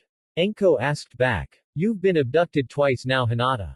Twice. Ever hear the phrase, fool me once shame on you, fool me twice shame on me? Sure, you were only 3 the first time, but you can't expect someone to always come to your rescue. As gallant as Naruto is, he can't be your samurai in shining armor every time you're in a crisis. What I'm offering you is a way to defend yourself in the event this happens again. Same for you, Isaribi. You're just as likely to be targeted for association if nothing else. At seeing all 3 of her students slowly nod, she continued. I did not plan for this to happen. I honestly hoped you two would not need this for another few years. But last night showed me we should not delay this just because it's uncomfortable for you two. Yes, it is uncomfortable, and Naruto here is probably going to be a complete wreck the entire time you experience the process. But I'd rather have this done now and see you two able to fight back at your best. That doesn't mean I expect to actually see you use it while we're here. Then why acquire it in the first place? Naruto asked. Enko smirked. Because of a little thing I like to call the condom principle. She resisted laughing even though the looks on their faces made her really want to. Having this power while we're here is much like having a condom in your wallet. Or if you're too prudish for that, an umbrella on a cloudy day. Overall, it's better to have it and not need it than to need it and not have it. See what I'm saying? Isaribi was the first to nod. Yes, exactly. You make a good point, Enko-sensei. From now on, I'm going to be carrying a condom on me at all times. She finished with a coy look towards Naruto, making him and Hinata blush. Enko silently groaned. Not exactly the message I was trying to get across, but a good idea nonetheless. Isaribi then chuckled. I'm kidding. I know what you meant, and if you really think it's a good idea, I'm willing to try it out. Hinata sighed. Me too. I've had enough abductions in my lifetime. Naruto opened his mouth to say something, but Enko held out her hand, palm facing him forcefully. Ototo, relax, they know what they are getting into, and as ninja they must take risks too. And you're not going to just stand by while they endure this, you're going to be on guard duty to ensure nothing happens to them directly. You'll trade shifts with me so you won't go crazy staying inside all day, but this has to be done. Naruto relented. So what should I do? Just sit here and keep an eye out for troublemakers. Yes. But feel free to keep yourself occupied in the process. Read a book, play some cards, watch some TV, do something as long as it doesn't require your total attention. And what will you be doing? He asked his foster sister. He didn't like her smirk. That's for me to know and you not to find out. A half hour later all the security measures were up and reinforced. There. Now there's not a snowball's chance in hell of someone outside this room being able to sense to brewing chakra from the marks from outside this room. Also, no one with a Byakugan can look in or out, and with the barrier seals, no one weaker than a Sannin should be capable of entering here anyway but the door. Enko said, admiring her team's handiwork. The snake summoner then looked directly at her students. Ototo, no one is to enter this room except me for the rest of the day. Not even one of our allies is to come in here. Whenever I go out and come back, ask me for a code, and if I respond with anything except the code, assume it's a disguise and go all out. I'll do the same for you if you go out and return but fail to alert me properly. One of us must always be here at a time. Naruto nodded. What's the code? When you return to this room, respond with, the sound works best in silence. I'll do the same when I go out. Enko told him, and he nodded. Good. Now let's get ready to get this done. The process takes about 24 hours, you know. Hinata and Isaribi got up and removed the lids from the barrels. Neither looked particularly eager to do this, but weren't going to argue the importance of it. They knew Enko was only doing this out of concern for her safety, and if she knew any other way to guarantee their safety here then she wouldn't be doing this. The process of upgrading the mark was not a pleasant experience, but thankfully toned down due to the contributions of Tsunade and Jiraiya, making it less hazardous. As you know, the barrel is necessary to hide yourselves and shield your chakra from sensors. The change and increase in your chakra will be enough that any experienced sensor could notice it without even trying, and even weak sensors could get a fix on it if they focused enough. The barrels are covered on both the inside and outside with seals to ensure there's virtually no chance of anyone here detecting anything unless they know what to look for, and extra seals around the room double that security to be completely safe. Enko explained. The two snakes she had summoned before each gave her a small blue cloth bag then disappeared. Enko opened them and held out a dark red pill in each hand. These sedatives are the safest key to unlocking the next level. According to Oji-san and Tsunade-sama, the next level is brought by either a very close encounter with death or the presence of a powerful sedative that almost kills the body. This sedative here is designed to slow down your heart rate enough that for a time you count clinically dead. That will be enough to start the metamorphosis in the mark in its supplied chakra. Hinata and Isaribi each took one pill but didn't ingest it just yet. If you need a drink or to relieve yourselves, now's the best time. Once the process starts, interrupting it will kill you. Seals in the barrels are timed to give extra oxygen at specific intervals so you won't have to worry about suffocating in there. I know overall the process sounds disturbing, but when it works, the worst thing you've got is some cramps in your muscles and a large appetite. Are you two ready? Both girls nodded. Naruto gave them both a kiss, this being Isaribi's kiss, and then both girls swallowed their pills. After that, they both crouched down and curled up inside the barrel while Naruto and Enko sealed them from the outside. Once they could no longer see anything, Hinata and Isaribi started feeling sleepy. When they finished, Naruto sighed and collapsed on one of the beds. Enko sat down next to him and sat him up, leaning him against herself. I bet this hurts, knowing this has to happen but not wanting it to. The young man nodded. Yeah. But look on the bright side. Now you don't have to worry so much about their safety. Naruto turned to look directly at his sister figure, but his expression didn't change one bit. Even if I become a cage-level ninja, I don't think I'll ever be strong enough that I won't have to worry about those I care about. Despite how proud she already was of him, Enko couldn't help but feel even prouder. Attaboy. But just be sure that you don't end up worrying about them so much that you shelter them. They're ninja too and they know the risks involved. Let them take them when they need to. Enko then stood up. But I suppose I should head out now and take care of my business.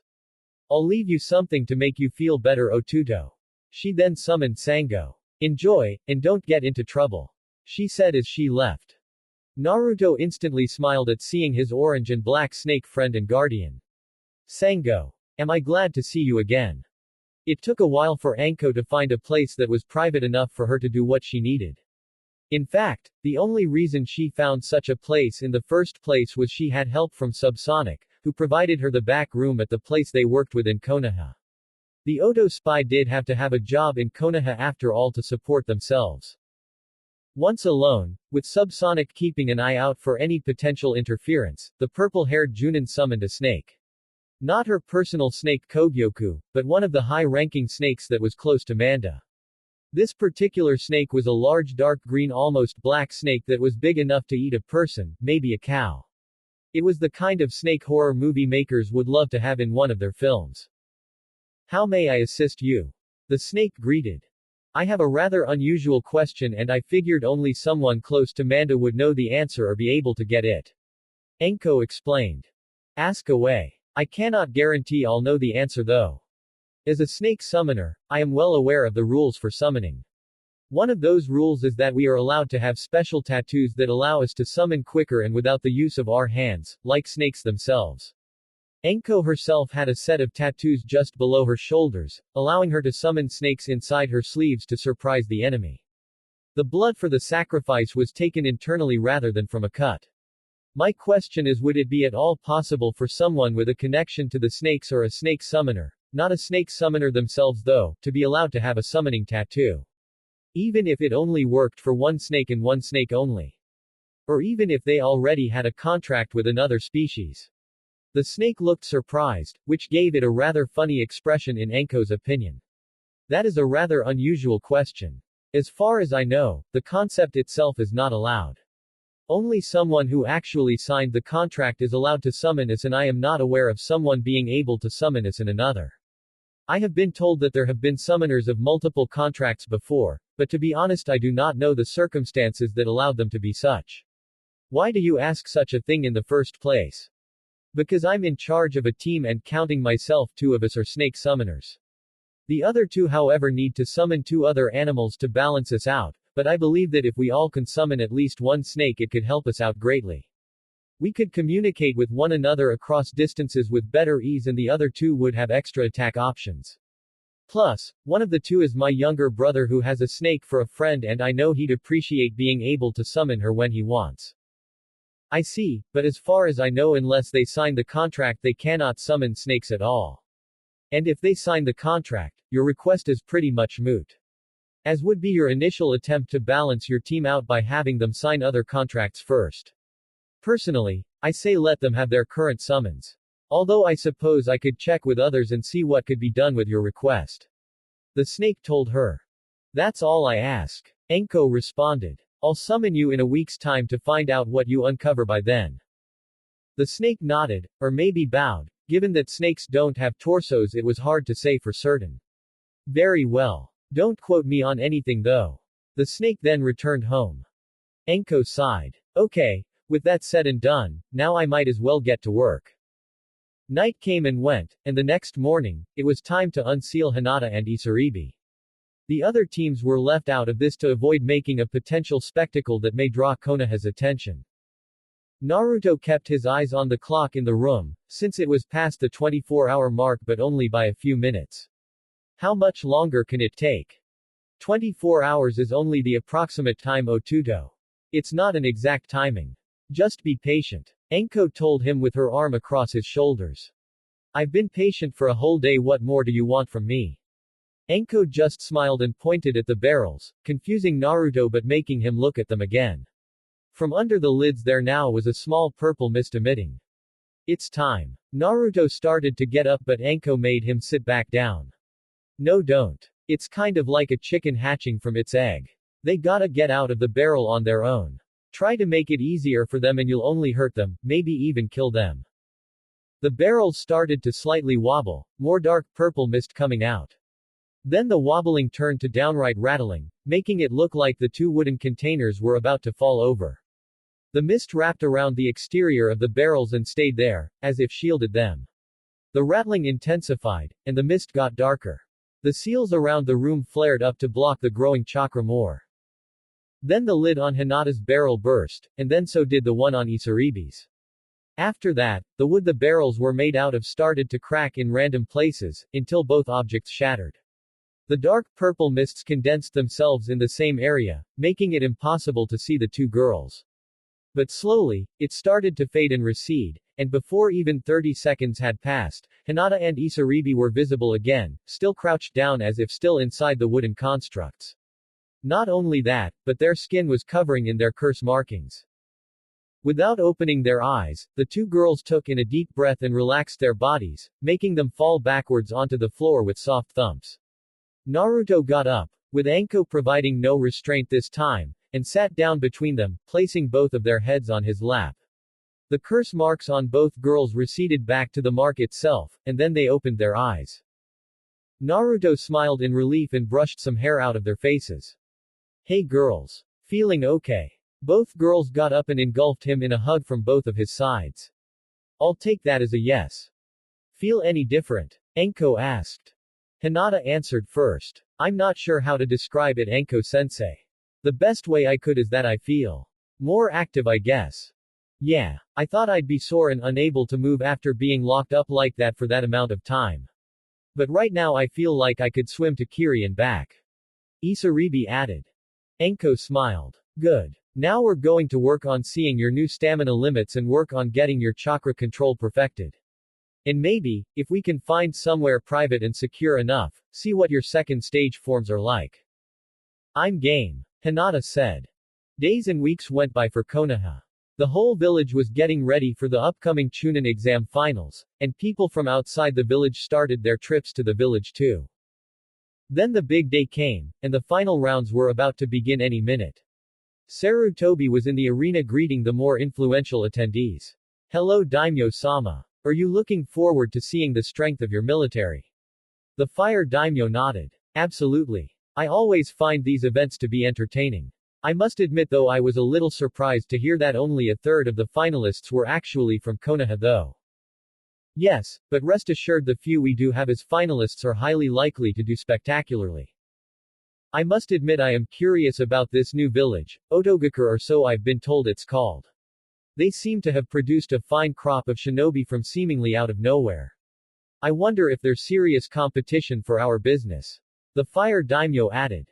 Sarutobi struggled to avoid a frown here. Have faith in your village daimyo-sama. We have a proven history of doing the job well and our reputation is much more appealing to customers than the mystery of a small new village. However intriguing that mystery may be, customers always prefer reliability. You're right Hokage-sama. I suppose I better go make myself comfortable now. I'll see you when the matches are over. The ruler said with a bow then left to go get seated. Sarutobi remained where he was and waited for the next big guest to arrive. This turned out to be the Wind Daimyo accompanied by the Yondaime Kazekage. Hello Daimyo-sama and Kazekage-sama. Glad you could make it here. It was a bit of a long trip, but I'm sure the stay here will be worth it. The Wind Daimyo commented. The Kazekage nodded. He was wearing his blue cage hat, but his face was not covered with a veil, something he often wore when dealing with those from outside Suna. I'm glad to hear that two of my children could make it this far. I have the utmost confidence they will do my village proud. Just remember to not let your familial feelings get involved in your judgments Kazekage-sama. Sarutobi politely pointed out. I really hope we impress the Wind Daimyo here. Years ago he gave a lot of his assignments to us but they've dwindled over the years. If we do well here we may get that boost in work back. Rest assured Hokage-sama I can be purely professional here. The Kazekage replied. Although I do look forward to seeing Gaara completely defeat a few of your own forces. You'll pay for almost making me into a monster so I could turn my own son into one too. I'm glad I ran into you Kazekage-sama. Since you are allies with the leader of Oto, could you tell me a bit about the village and what appeals to you about them? I've been curious but the teams here have been avoiding as much contact with me as possible. Kazekage smiled. Why don't you ask him yourself? He's right behind us. Sarutobi looked behind the leader of Suna and saw two people approaching. One of them was a man wearing a white haori and purple hakama with a purple rope wrapped around his torso, and the other was someone Sarutobi immediately recognized. Tsunade. What brings you here? The old man asked his old student. The slug Sanin knew it was not going to be easy, but she steeled herself enough to avoid looking vengeful at her former teacher. Hello sensei. It's been a while. Yes, too long in fact. I must admit I'm surprised to see you. I'm surprised too, but Otokage-sama convinced me this visit would be well worth it. Sarutobi arched an eyebrow. Otokage-sama. She means me. The man next to Tsunade said. Up close Sarutobi could see a young man around the age of 20 with short brown hair and wearing a metal face guard much like the Nadaime Hokage used to wear. I'm Yamato Tenzo. Otokage is just a title though, since I'm not an official kage. But people in my village like to call the leader that. Much like how Hoshi likes to call their leader Hoshikage. Ah, so you're the leader of the new village. I must admit your village shows a great deal of surprises. That's a good thing. We keep the opposition guessing. Yamato replied. So how do you two know each other? Sarutobi asked. By now the Kazekage and Wind Daimyo had walked off to their own seats. Oh, during my travels, I ended up in meeting a few of his ninja who asked me to treat a few of their wounded in exchange for paying a few of my gambling debts. I took the offer and since then I've been welcome in their village. Otokage-sama was nice enough to ask me to come here and see how his shinobi did, and heal them if they get too hurt. Tsunade explained. Technically aiding a non-ally like that could be considered treason, but I'll overlook it as she apparently knows how to find their village and can lead us right to them without difficulty. Once I persuade her of course. The Hokage told himself. Anyway, welcome to Konoha. Since you're the village leader, that means you'll be sitting in the cage box with me and the Kazekage. Tsunade will have to be seated elsewhere to remain closer to the medical wing of the area though since that's where her services have been requested. He was glad to see her nod. By the way Tsunade, you and I really should catch up. I haven't heard from you in years and would really like a chance to talk with one of my students again. If there's time permitting of course sensei. Fireworks started going off. Oh, it's time. We better get to our seats. Sarutobi said. Tsunade went down the hall while Sarutobi led Yamato with him up a flight of stairs. They came to an open viewing box where the cage was already seated and two Anbu were stationed as guards. Sarutobi went to the middle seat and Yamato sat down as his left. The Chunin exam finals were underway. While Sarutobi was being kept busy with the visiting leaders, elsewhere in the stadium where there were no prying eyes, more was going on. Something that desperately required privacy. Naruto, Fu, and Gaara were standing before three adults, neither of which could be seen under the shadows. All that was visible of them was their silhouettes and their eyes. One set was yellow, another brown, and the last violet. The yellow-eyed one was also taller than the others. You certain we have time for this little chat Otokage-sama, Subsonic-san, Kushina-san? Fu asked. Yes, we do, if we keep it short. Orochimaru's voice could be heard. I just wanted to let you know that we will be in hiding for now, while Tsunade-chan and Yamato-kun draw the old man's attention. With them right next to him, and you all in the matches, he won't be as likely to focus on anyone else. Jiraiya-kun is also busy with his role right now, and that should provide further cover for us. What about the guards? Gaara asked. Leave them to us. Just remember, fight your matches as best you can but don't reveal your secret weapons just yet. Also, don't exert yourselves. You three are vital players in our plan for Konoha, so we need you all to have plenty of energy for when we start. If possible, last long enough until Gaara's match. By then the security should relax and we can have everything for our great surprise prepared. Naruto, when the time comes, you come to me since I'm going to need your help as soon as possible. From there you can go join your friends. I'm on it, G-san. Naruto said eagerly. What will you be doing, Okawa-san? Mostly waiting for my time to get a little payback. Kushina's voice replied. Remember guys, we'll be watching how you perform. Subsonic added. I've got faith in you all. As do I. Now get back to the arena before you're too late. Orochimaru stated. The three genin ran off. Good luck, son. Kushina whispered. Subsonic looked at the red-haired Uzumaki. Come on, Kushina, we've got to go. Kushina nodded, and the three disappeared into the shadows. In the seats of the stadium, the inhabitants of Konoha and many visiting the village for the event were getting comfortable or finding places to do so. Naruto, Fu, and Gaara joined the other contenders in the arena, them being Hinata, Haku, Isaribi, Shino, Kiba, Lee, Shikamaru, Dosu, and Tamari. In front of them stood a Konoha Junin with a bandana for a Hitai-8 and a Senbon held between his teeth like a toothpick.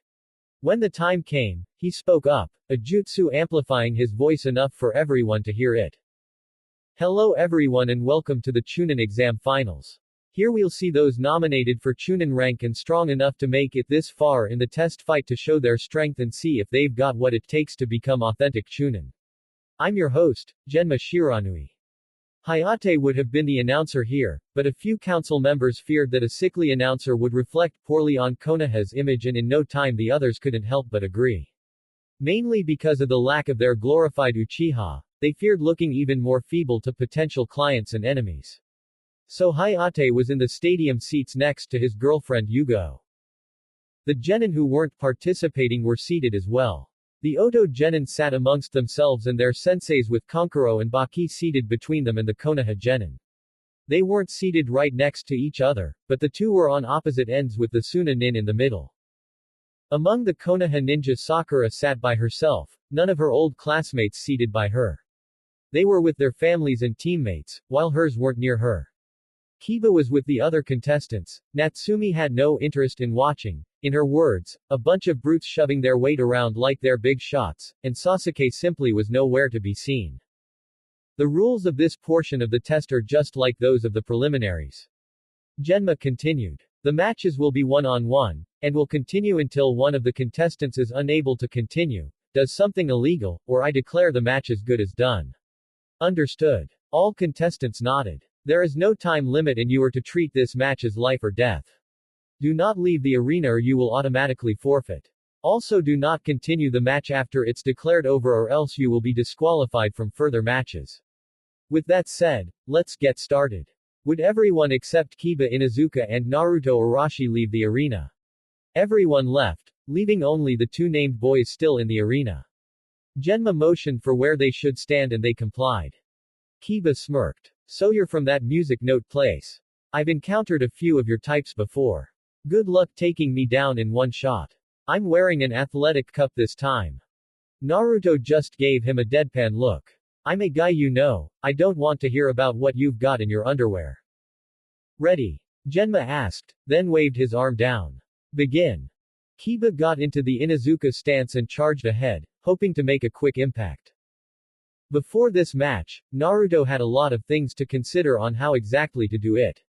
He didn't want to win too easily since he was still using this exam for its intended purpose, and he didn't want to compromise his identity by using a bad choice of Kekkei Genkai here. Using the Neo Byakugan would alert the Hyugas even further than they already were, since it was clear the Oto group only had one Byakugan wielder present. Using the Tetsuden would alert Kakashi that he was the kid seen in Wave but disguised, thus risking a potential disqualification. Using the Mokuden would alert Konoha as a whole, and using the Hyoten would potentially give away some of Haku's secrets too if someone from Konoha fought her later.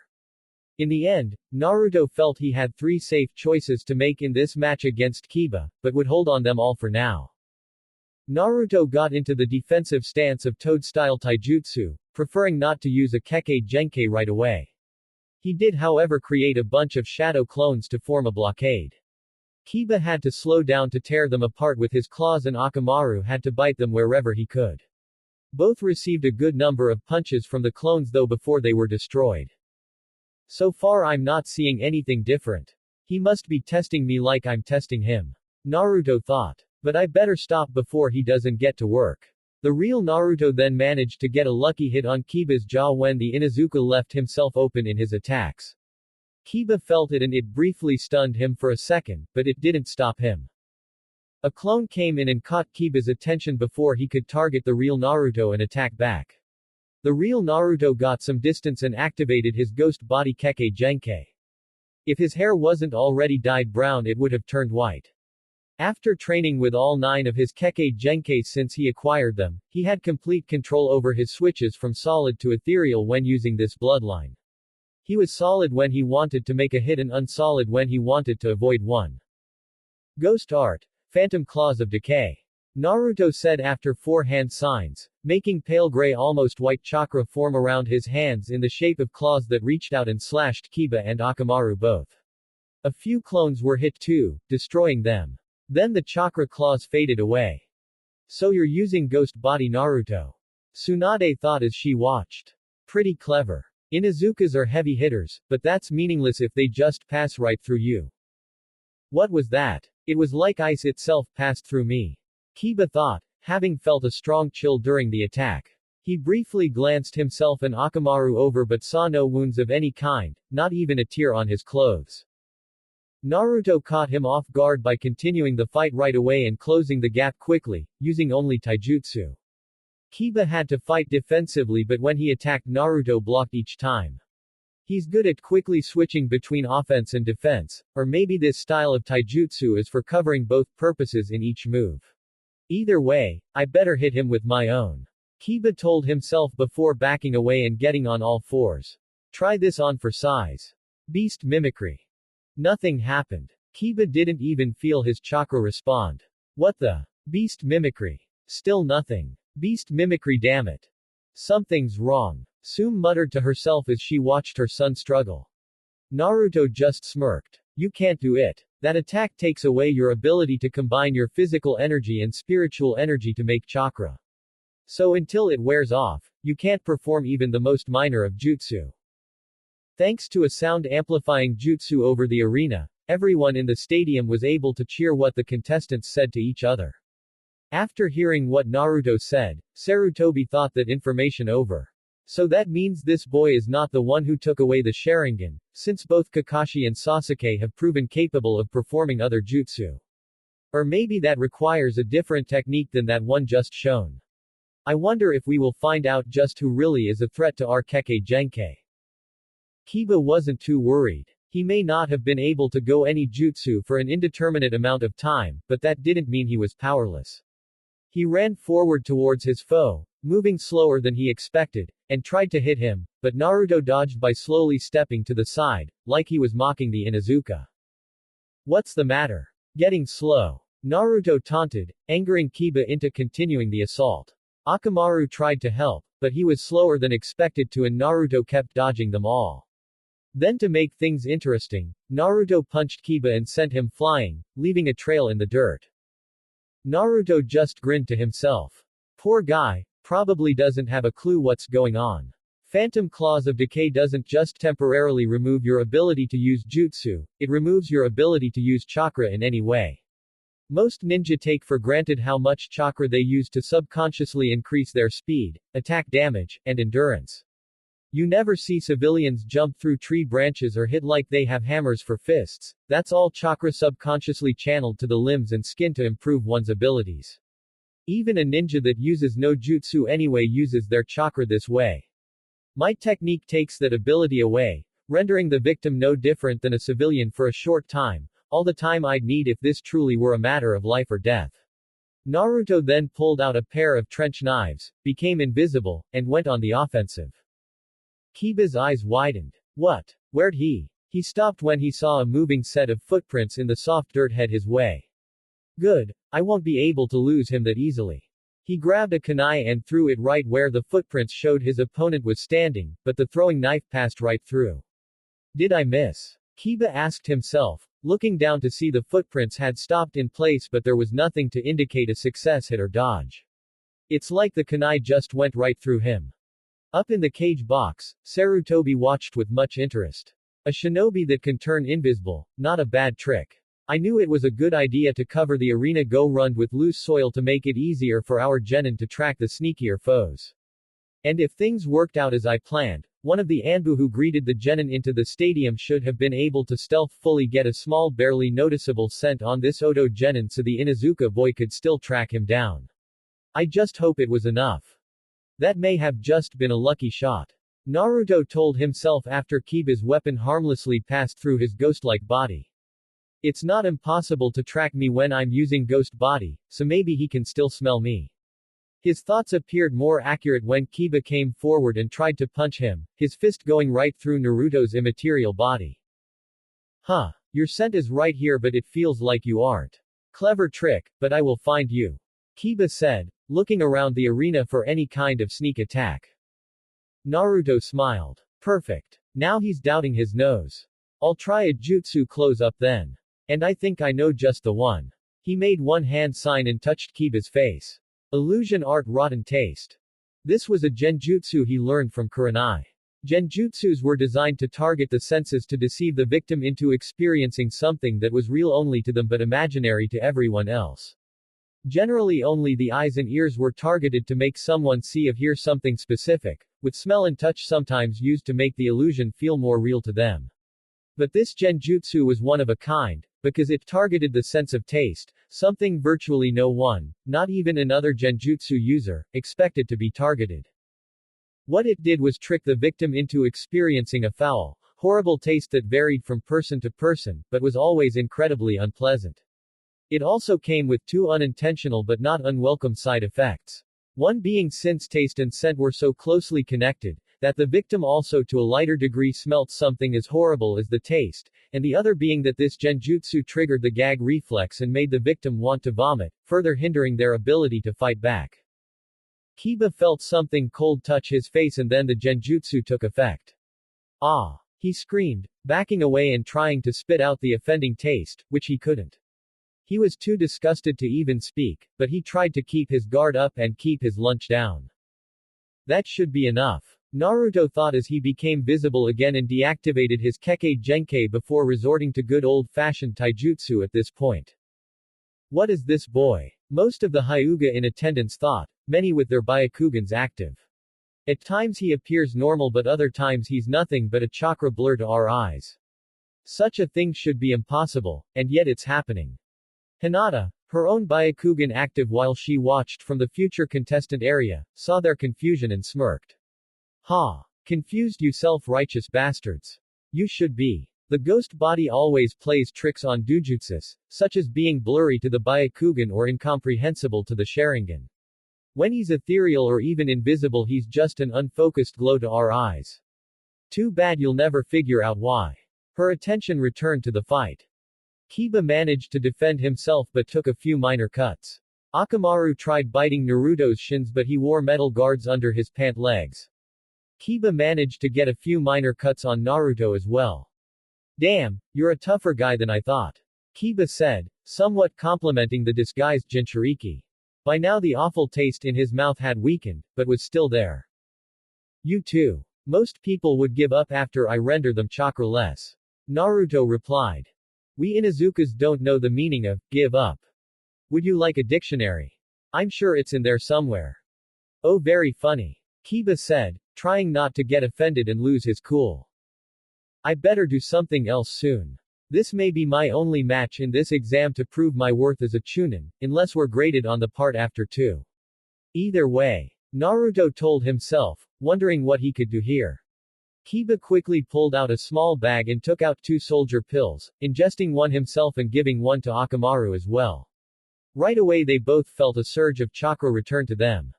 Ha! Looks like all I have to do to stop what you did to me is take a pill. You can't defeat me now. Naruto just got back into his toad-style stance. Who says that's my only trick? And how long will the pill last? Kiba and Akamaru, now with red fur, rushed forward. Beast mimicry. Kiba declared, this time capable of performing the jutsu. Fire-style fireball jutsu. Naruto said before exhaling a gigantic ball of flame at the dog ninja. What the hell? Kiba shouted before trying to jump over it. Unfortunately, that was when the chakra he gained from the pill wore off and he was back to being unable to use his own chakra. Which meant he couldn't move quick enough to dodge it and took the hit. Up in the stands, Kiba's family held their breath in worry for him. The flames died and Kiba was seen laying on the ground covered in burns. He made little effort to get up, and Akamaru was afraid to touch him and make the burns hurt more. Naruto looked at Genma. What's your call, ref? Should I keep going or should I show mercy? Genma looked over the Inuzuka and decided to spare him further harm. Kiba Inuzuka is unable to continue. Winner, Naruto Arashi. Those from Oto and Suna cheered for the victor, and some from Konoha even offered up applause to be polite. Naruto walked back towards his friends, waving to the crowd as he did so while medics took Kiba away. Up in the stands, Sum looked over at her husband. Please go see him, dear. It'll make him feel better to see one of us there while he's recovering. She herself couldn't go because as council member it was her duty to observe the matches and offer her suggestions regarding promotions. Her husband nodded and got up. Tsunade looked to Yamato. What do you say about that, Otokage-sama? I must say I'm impressed that your genin offered mercy to his foe and allowed the authority figure to make the final call rather than decide on his own when enough was enough. I agree. I'm more impressed that he chose to fight an Inuzuka with taijutsu the most, considering that clan's reputation, and managed to stay even with him. Sarutobi looked over. What exactly is this ghost art method he displayed? I've never heard of any such thing. Just a rare release of chakra native to our country that directly attacks the chakra network. It's called ghost art because the appearance and feel of such jutsus resemble spiritual powers but feel less benign. Yamato told him. I don't want to reveal much, but by answering harmless questions once in a while I'll keep his suspicions down. The Kazekage leaned towards Sarutobi. Hokage-sama, I admire the tenacity of your genin, but I personally wouldn't nominate him for Chunin. I have a feeling he won't be nominated either way. The old man replied. Tenacity is a good trait for a ninja, but he barely got a chance to show much else. As for the other one, I saw a handy ability to weaken your opponent and a good defense. Not to mention a technique that's best known for being an Uchiha technique. Tsunade scoffed. The Uchiha don't own the patent on fire jutsu sensei. And before you ask, no, I did not teach him that. You know I'm not a fire type. Even so, judging from what I've just seen, the boy's a good genin, but I wouldn't recommend him for Chunin just yet. Maybe, but he'll have more chances to prove it later. Yamato said confidently. When he was back with the other waiting contestants, Naruto was immediately greeted by Hinata and Fu. Hey girls, how did I do? You did great. Never any doubt in my mind. Fu answered. Hey, Naru-kun, I noticed something unusual while you were fighting. Hinata started. Like what? Well, Even in your ghostly state, you left footprints behind. I still can't tell why. But it bothered me. I thought you couldn't leave footprints when you use that ability. She told him. Naruto looked confused. I did. That can't be. Somehow it happened. I didn't see any earth jutsu at work to make it happen. Maybe the ground is made from a soil that's hypersensitive to chakra, so it still reacted to your presence. So is that how Konoha's going to rig the tests here? Fu asked. Since they can't set up the matches the way they want, they try to give themselves a home field advantage. Next contestants, Futakino and Shikamaru Nara, please come down here. Genma called out, interrupting the three Oto Genin. Good luck, Fu-chan. Naruto told her. Fu winked as a sign of gratitude, then appeared in the arena right away, quite eager to have her own match. Shikamaru on the other hand looked like he practically had to be dragged down to the Aryan by his ear. But he did come down and stood where he was told to, facing towards his green-haired Kunoichi adversary. What a drag, I gotta fight a girl. It's so troublesome. If I win, more girls will think I'm a bully, but if I lose, the guys will think I'm a wimp. It's a lose-lose situation for me here. He then mentally and physically sighed. Oh well, guess it can't be helped. I hope she does okay out there. Naruto commented as he leaned against a rail to watch. If the ground is as you said, that's going to affect her. Hinata leaned against her fiancé. She'll be fine. She is one of the three strongest of us here after all. Ready? Genma asked, getting a nod from Fu and a shrug from Shikamaru. Begin. Fu smiled and made two hand signs. Earth-style crevice obstacle jutsu. She then thrust her fist onto the ground and a shockwave could be felt. Then a large crack appeared between her and Shikamaru that split the entire arena area in half. But the gap was only half a meter wide. What was that for? Shikamaru asked himself. It's easy to jump over and would barely hinder my shadow at all. She's got to have something up her sleeve. He then just stood there, looking a bit impatient. Why's he just standing there? Isn't he taking this seriously? Ino asked from the stands. I'm sure he is. He's just trying to not to waste chakra by attacking her before he knows what she's going to do about it. Choji commented in between a few chips. Subsonic says these Nara guys generally don't make a move until I actually try to hit them. Which means I have plenty of time to build up my defense to his traps. Fu told herself. I just gotta be careful about what else Konoha may have done to the field to work against me. With that in mind, the green-haired Jinchuriki pulled out a massive amount of ninja wire with kunais mixed in and threw it in front of her. Ninja art wire barrier. She channeled some chakra into it and the mass of wire took shape, forming a sort of meter-high wire fence that used kunais to anchor to the ground on her side of the trench and stretched from one side of the arena to the other. This confused almost everyone watching, especially Shikamaru. What is she doing? Creating a small chasm and a fence. Is she purely a defensive specialist? Or is she a trap expert? There's only one way to find out for certain. Shikamaru knelt down and formed the rat sign. Shadow possession jutsu. His shadow extended forward towards her. It should have no problem getting past her fence, and her little crevice actually gives my shadow more length given how the sun's angled to ensure there should be some shade in it regardless of the depth. Shikamaru's shadow approached the crevice and went down. Fu smirked and it unnerved him, but he had to see where this went. His shadow took longer to get up and out of the trench than he expected, and the instant Fu saw it peek over the edge she vanished right before his eyes. A small dust trail formed from out of nowhere and headed under the fence and over the ledge before disappearing. Another small dust cloud picked up on his side for a moment before Fu reappeared, arms crossed confidently. Like that? She asked. What the hell? She waited until my shadow was on her side so she could cross over here to avoid being caught. She must know I have to retract my shadow to catch her here, and by the time I can do that she could just get back on her side and I'd have to do this all over again. And that fence must be in place to keep me from easily getting over there directly to fight her. I can't believe it, she created a trap specifically designed to work against my clan techniques. So what now, Pineapple Head? Shall we continue this until you run out of chakra, or should we duke it out the hard way? She asked him. Shikamaru cancelled his jutsu and stayed right where he was as he was, defensively. His mind was racing a mile a minute in hopes of creating a good enough strategy here. Had he felt comfortable enough, he would have done his unique hand sign, but here he didn't have that luxury. Okay, she's good at traps and evasiveness, but she has yet to actually attack me. It's too unlikely she can't attack, so she won't attack, not yet anyway. She's waiting for something or saving her strength. I better go on the defensive and hope I can coax an attack out of her to see what she can do in that department. I have a suspicion that whatever she has in that red pack she's carrying has something to do with that. Shikamaru then formed the rat sign again. Shadow Possession Jutsu. His shadow snaked out to ensnare her again. Fu saw it and laughed. A regular one-trick pony all right.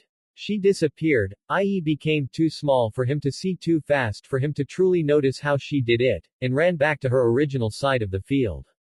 Once there she returned to normal size and looked back at the shadow wielder. I can do this all day, you know. But can you? Fu then noticed the space between them and saw something unexpected. Shimakuru had forked his shadow, where on his side of the crevice there were two shadow ends sticking out on either side and more of his shadow going into the crevice, but not yet coming out. He can divide his shadow. I thought he couldn't do that yet. Clever. Whether she stays or goes from where she is, I can still capture her. Shikamaru told himself, struggling to maintain his jutsu. Fortunately, the extra shade from the trench and a tree behind him gave him the length he needed to do this. Now that hard part was keeping it up. Why is it taking so long for the shadow to reach here? Is the crevice deeper than it looks? Fu pulled out a kunai with an explosive tag on it and threw it towards Shikamaru. It landed in the ground right by Shikamaru's left foot. The Nara had to jump to his right to avoid the blast and struggled to keep his jutsu still going, which he did. When he landed outside the blast zone, his shadow had to move with him, and making that happen drained a lot of chakra out of him. Fu looked at him confidently with her left hand on her hip. I know all about your clan techniques, Nara-san. You're the family of famous shadow wielders. And I can see how your shadow works. You can send it right at your opponent, combine it with the shadow of your target, and with that have control over their bodies, but your shadow has to travel to me to get that done, and so far it looks like it can only move two-dimensionally. Fu then threw another tagged kunai at him to make him jump again before she continued. Because of that, your shadow has to travel the entire surface wall of the crevice I created before it can reach me. But I took that into consideration. You probably expect the trench to look like this. Using her right index finger, Fu drew a B in the air. But I actually shaped it to look like this. She then drew an upside down T. So basically your shadow has a long distance to cover underground. Maybe it does, but all that extra shade gives me more length to use and less chakra to do it with. Shikamaru said as his shadow finally peeked over and rushed at Fu quickly. Fu performed 3 hand signs ABND to touch the ground. Ninja art wire barrier tight enclosure. Right away the monowire and kunai fence she created sprang out of the ground and fired at Shikamaru like a net. It was too wide for him to dodge, so he became ensnared and wrapped up tightly, but still had his hands together to keep his jutsu up. At the same time this happened, Fu became trapped by his shadow and forced to mimic his actions. Shadow Possession Jutsu success. Shikamaru said, wincing as both were forced to lay down on the ground. Troublesome, now it's a matter of who can get out of the other's trap first. Fu felt some chakra begin to build up inside her. Not yet, Shichibi, please stay down just a bit longer. I appreciate the thought, but it shouldn't be necessary. The chakra then died down. Everyone watched with much anticipation. Choji was eating chips faster than Shikamaru was strategizing, practically inhaling them. It was a good thing Ino was right next to him and knew the Heimlich maneuver, in case he actually choked. Haku and Sasama were a bit more relaxed regarding their teammate, sensing that she would still get out of this one just fine. Naruto and Gaara watched in hopes their fellow Jinchuriki could get out of this without revealing anything too soon. After going over everything he could, Shikamaru faced Genma, making Fu do the same. I give up, he announced. You sure? Genma asked. Standard procedure demanded he double-check. Yeah. No matter what I do from this point I can't win. I can't keep her trapped forever and she's not even using any chakra to keep me trapped here. And if I try to get out of this, I'd have to free her first, and if this were a real life or death situation, she'd easily be able to kill me before I could get out. There's nothing I can do except cut my losses here. Genma nodded. Winner by forfeit, Futakino. Shikamaru then released his hold on her. Fu came over and took off the wires and kunais binding him before offering him a hand to get up, which he accepted. Not bad. You could have done better, but at least you did catch me. Very few people have ever done that. Fu told him. I get the feeling you let me catch you so you could end this sooner. The Nara replied. The green-haired Jinchuriki's eyes hardened. Trust me boy, I never let myself get caught. That was interesting. The Cage said. It was like a test of trappers rather than ninja. That girl is one of the best in my village who specialize in defensive and stealthy techniques. Yamato replied. She has to be, after growing up in Taki for years where the only times people did pay attention to her was to try and squash her like the bug they think she is. She's great at being hidden when she wants, and even better at traps. Not much of a direct fighter though is she? Sarutobi asked. She can be. But she's just better at being defensive. Yamato explained. She was clever, well informed about her objective, prepared for her job, and didn't show off or waste energy. If you ask me I would definitely recommend her for Chunin. Tsunade told Yamato. He nodded. I'll keep that in mind. Tsunade then looked at her old sensei, struggling to keep her anger still hidden from him. When it comes to the Nara sensei, I'm unsure what to say. He did make the best of a bad situation and still trap his opponent, so if he had a partner they could have moved in and finished her off, and he was smart enough to know when to proceed and when to back off, but his personal skills on the field seem a bit limited. It's a tough call. He does have a good head on his shoulders. That's always a nice trait in a Chunin. Indeed, but if I recall correctly, most villages agree that a good head isn't enough. Cage added. Personally, I would deny him a promotion, but that's just me. Genma spoke up after some Anbu repaired the damage to the arena landscape. Next match, Tamari Sabaku vs Haku Momochi. Down in the arena, Tamari and Haku stood facing each other, both looking like they could take on the world and still have enough energy to take their man to their bedroom. Ready? Genma asked. Just remember our little wager Momochi-san. Tamari stated.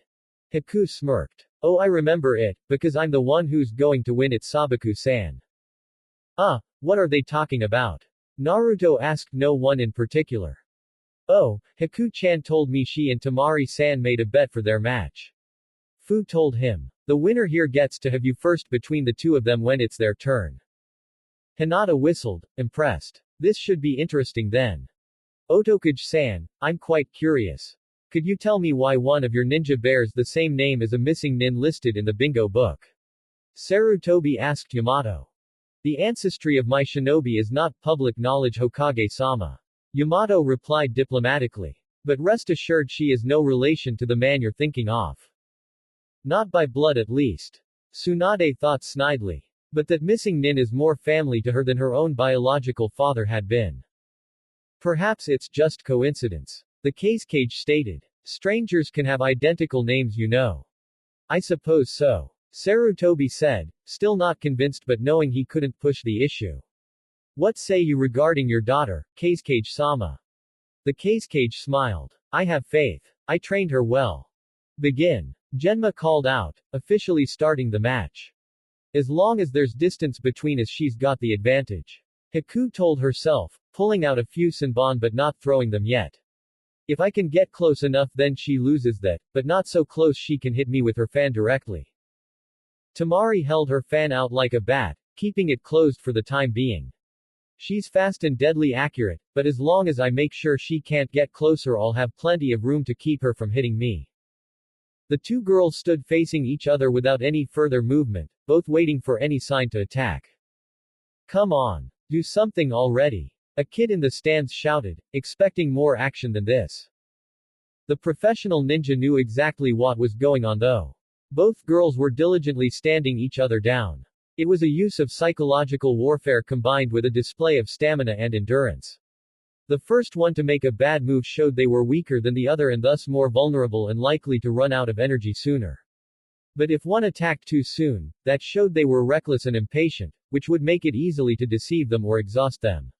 Overall, it was practically a test all in its own to see what would happen.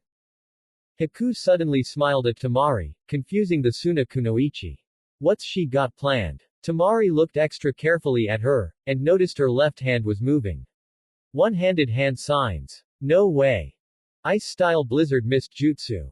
Haku ate before exhaling a cloud of cold fog that covered the entire arena area. Tamari felt the fog and her skin went numb from the chill rather quickly. Nice try, but not nice enough. She opened her fan to the first moon and swung it around to get rid of the mist. It was gone, but Haku didn't look like she minded or even had been affected by the wind from Tamari, which made Tamari uncomfortable. Damn. I'm not sure what she's planning, but I can't let her get an attack in. Try this. Wind-style great breakthrough jutsu. Tamari said as she swung her fan, now open to the second moon, sending a devastating amount of wind scythes grouped together to create maximum damage. Ice-style protective dome jutsu. Haku said as a curved wall of ice that looked much like the side of an igloo formed in front of her to take the hit and shield her from it. It took many gashes but remained upheld. Where'd that ice come from? From what I know of her skills, she needs water to make ice but there's none here. Tamari asked herself. She felt her skin go very numb and looked to see frost forming all over it and her clothes in random locations. Oh no. The moisture from the mist clung to my skin and is freezing. If she does this enough, I could get frostbite or hypothermia. From behind the ice wall it appeared even more mist was being made and would reach Tamari soon. But there was no way the blonde kunoichi was going to let that happen. At least I can't run out of wind, but she's gotta have a limit to how much ice she can manipulate. Wind-style hammering tornado jutsu. Tamari swung her fan and a tornado formed from it. It headed up and above her before directing itself towards Haku's side of the field.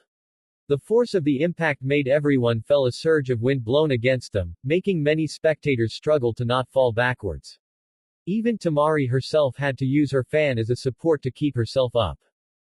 When the dust cleared, Haku's ice dome and cold mist were gone and she herself couldn't be seen. Genma came up to Tamari. You okay, miss? Yeah, I'm fine. No need to worry. She was cut off when she felt a kunai pointed at her neck. Then, Genma turned into Haku. Crap. I dropped my guard and let her get close. Looks like I win, Tamari-san. The ice wielder said. Not yet, you didn't. Tamari said, swinging her fan to make Haku move back. It worked, but Haku's outfit took a hit, cutting the front of her battle kimono open and revealing her ice blue lacy bra and panties. That's a girl. Sai asked himself, genuinely surprised. He was also probably the only male his age not getting a nosebleed from the free show. Naruto leaned into Hinata. Hina-chan, is it okay for me to be enjoying this? Actually, yes, it is, Naru-kun. She's one of the 9, so she'd appreciate you enjoying her body. And no, I'm not bothered by it anymore. I've made peace with the fact you need to be with more than me. Just promise me I'll be your first. Naruto gave her a quick kiss on her cheek. I promise, Hina-chan. Haku briefly looked at the stands, aware that she was being eye-humped by many men, but looked to see Naruto in particular. He sent her a thumbs up in his trademark grin with a small blush, making her pleased before she looked back at Tamari. Thank you, Tamari-san. Now Naruto-kun's going to be more interested in me than you. Especially if he sees more he likes. She then shedded her torn outfit entirely, standing unashamed in just her underwear. Naturally, a few hoots and hollers and even a take it off or two came from the crowd. But who could blame them? This was unexpected for the exams but not unwelcome, and Haku was a lot more developed than she usually looked when dressed in her normal attire. Not as developed as Hinata but a close second. Oh yeah. Well, two can play at that game. The wind wielder said before stripping herself down to just her purple pastel bra and panties, earning a lot of cheers. With this exposure, Tamari looked like her bra size may in fact match Haku's. Haku chuckled but did nothing to interfere right then. Oh, this is going to be really fun now. The cage covered his eyes when he saw his daughter take off her clothes in broad daylight. This cannot be happening. Please tell me this is not real. Sadly, it is real, Cage-sama. Tsunade said sympathetically to the leader of Suna. Eyes shielded from the fighting grounds, Cage glared at Sarutobi and Yamato, who both felt his ki. If either of you ever say a word about this, I'll kill you. Rings around his eyes formed as he made this threat. Sarutobi and Yamato fearfully nodded. We won't, but we must still watch the match to judge it correctly. The cage did not look any more settled, but his professional side made sure he did not push the issue further. Too bad you don't have any weapons on you anymore, but I still do. Tamari taunted, showing off her fully open fan. Who said I needed weapons? Haku replied before making two hand signs and whispered a jutsu name. Right below Tamari, ice formed at her feet and swiftly encased her all the way up to her neck. She struggled but couldn't move. It's like an ice version of Gaara's sand coffin technique. When she looked in front of her, she saw Haku had disappeared, but a shadow behind her revealed Haku was striking from behind, with Senbon in her hands. Wait, Senbon. Why would she? Oh, wait a minute. Tamari then released a large amount of chakra and broke free of her bindings, just in time to avoid getting hit by her opponent. Clever trick, Momochi-san. You used a genjutsu instead of a real ice jutsu to trap me. Haku smiled. Oh, what gave me away? She asked playfully, like she wasn't really bothered Tamari had gotten out of her trap. Your Senbon. Had it been real ice, you would have had to use a stronger weapon than that to make a mark on me. But with a genjutsu, all you needed was for me to hold still while you hit my pressure points. You're pretty smart, I'll give you that. But I'm more creative and I'm not dependent on a weapon for my jutsus to work. Haku calmly stated. No, you're just dependent on water, which isn't here. But I have all the air I need. Tamari swung her fan. Wind-style cyclone shuriken jutsu. A number of small whirlwinds formed and flew at Haku like frisbees. Haku quickly rushed to get a waterskin she had kept on her kimono and opened it to spill out its content, using her free hand to make hand signs. Ice-style rushing ice wall jutsu. The water formed a giant wave that solidified and moved forward to crush Tamari, but her wind attacks cut through it and shattered the ice wall like glass, covering the entire area between them. Weak move, Momochi-san. Although I am impressed you were able to block my attack so quickly. Tamari complimented. Wasn't trying to block your attack. Haku said, confusing the wind wielder. I was trying to get myself something to work with here. She then made 4 hand signs. Ice-style cold shrapnel storm jutsu. All the pieces of broken ice on the ground suddenly fired at Tamari and cut her good. Fortunately for her, her underwear stayed on and covered everything, but her left bra strap did snap. Hey, not bad Momochi-san, but not good enough. Tamari said after the attack ended. Using her thumb, she took some blood from her cuts and wiped it on her fan, creating 3 lines with it. Wind-style swift weasel jutsu. Swinging her fan, she summoned 3 weasels that rode the wind towards Haku. Unable to block, Haku had to carefully dodge the animals as they came at her, showing just how nimble she was in the process. One of the weasels did hit her and put a few cuts on her left leg. And since it was a summoned attack, it could cause continuous damage as long as the weasel stayed there. Haku batted the weasel off and it disappeared, but the other 2 turned around and came at her from behind, giving her a few more cuts. While Haku was getting rid of them, Tamari ran up and started fighting Haku directly, using what little taijutsu she knew. With the weasels gone, Haku retaliated with some taijutsu of her own. Alright. Catfight. Predictably went through the minds of several men and even a few women. Away from the stadium, Jiraiya suddenly got rigid and looked up. I'm sensing something in the perverseness. He said quite sagely. Not now Jiraiya, we've got work to do. Orochimaru told him. Fine, but I know I'm missing something good. The Toad Sage said before going back to the task at hand. Back with the girls, a few fists were thrown and some kicks were made, and some acrobatic jumps and dodged gave everyone a good show of their skills, especially the men. But Tamari backed off and grabbed her fan again and got ready to do another jutsu. Everyone could tell it was about to end really quickly, but they still couldn't tell just who would win. Proctor, I give. Haku called out while panting and sweating, catching Tamari off guard. I've had enough, I give. Okay. Winner by forfeit, Tamari Sabaku. The crowd cheered, most of the loudest ones being men who also got hit by the girls around them, as Tamari and Haku put their damaged clothes back on. I'm glad I brought a spare set. Haku told herself. As they walked away, she smiled friendly at the Suna Kunoichi. Good match, Tamari. Had I not dropped out, you probably would have crushed me. What do you mean, probably? I so would have won for sure.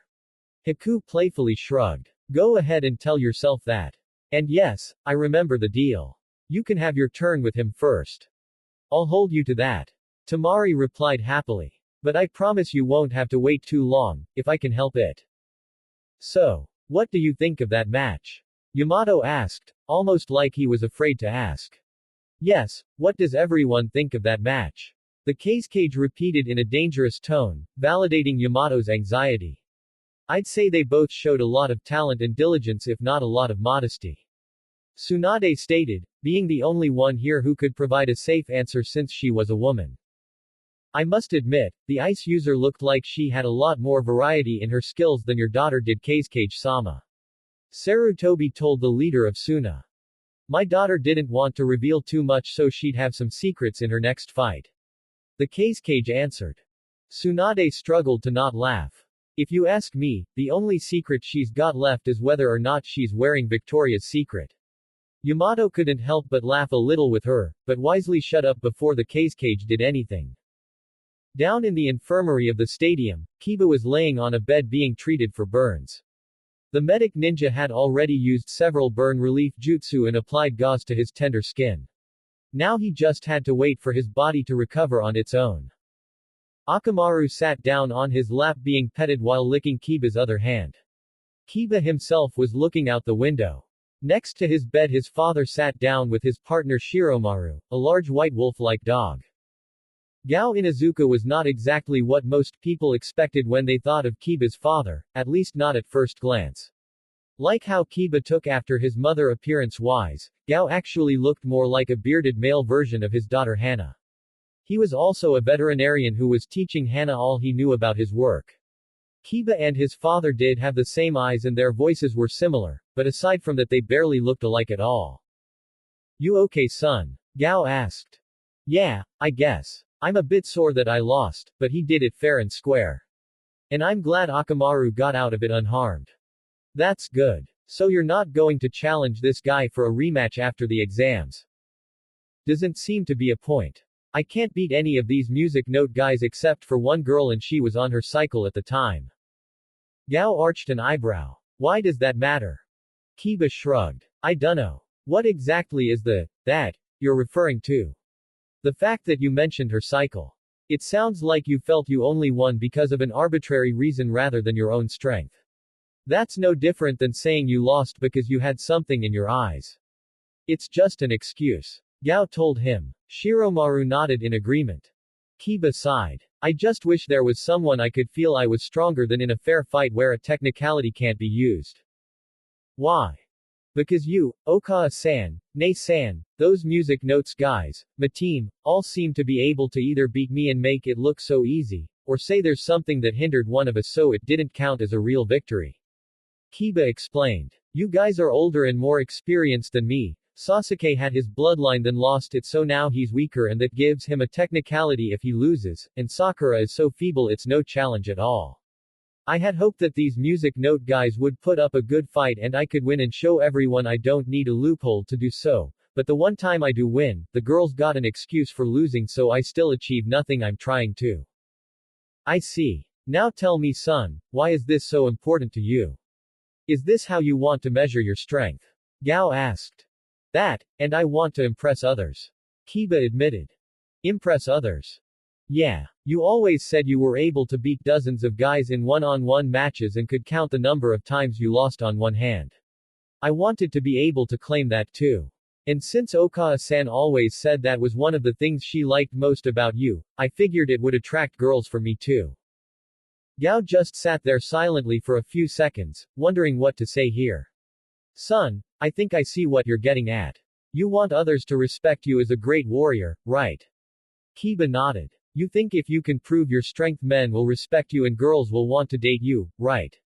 Kiba nodded again. Sure, it sounds like a good idea, but there's one problem with that.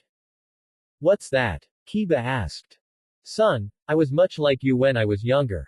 We may not look alike but I see a lot of my younger self in you. When I was your age, I was a bit of a show-off and flirt myself. I wanted to be seen as top dog too by my peers. I thought I'd have them looking up to me the way a pack looks up to its alpha. But after a while, I discovered I was making a big mistake. You see, that's how it works within the Inuzuka clan. It doesn't however work as well outside it. It doesn't? Kiba asked. Gao shook his head. Nope. In fact, sometimes it often has the opposite effect we aim for.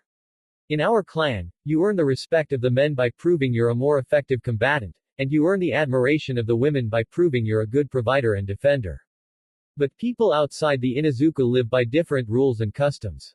Most men see a guy who wants to show off his strength as just a show-off, and most women see that same guy as a narcissist.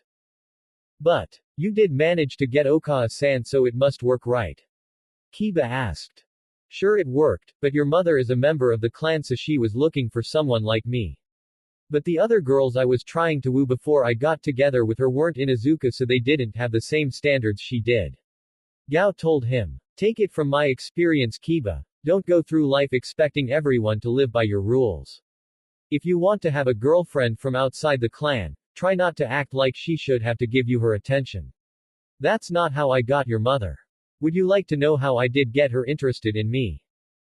Wasn't it your winning streak? Kiba asked. Nope, she actually didn't learn that until after we started dating. Gao corrected. You know how her partner Kuromaru needs an eye patch. Who do you think treated his wound?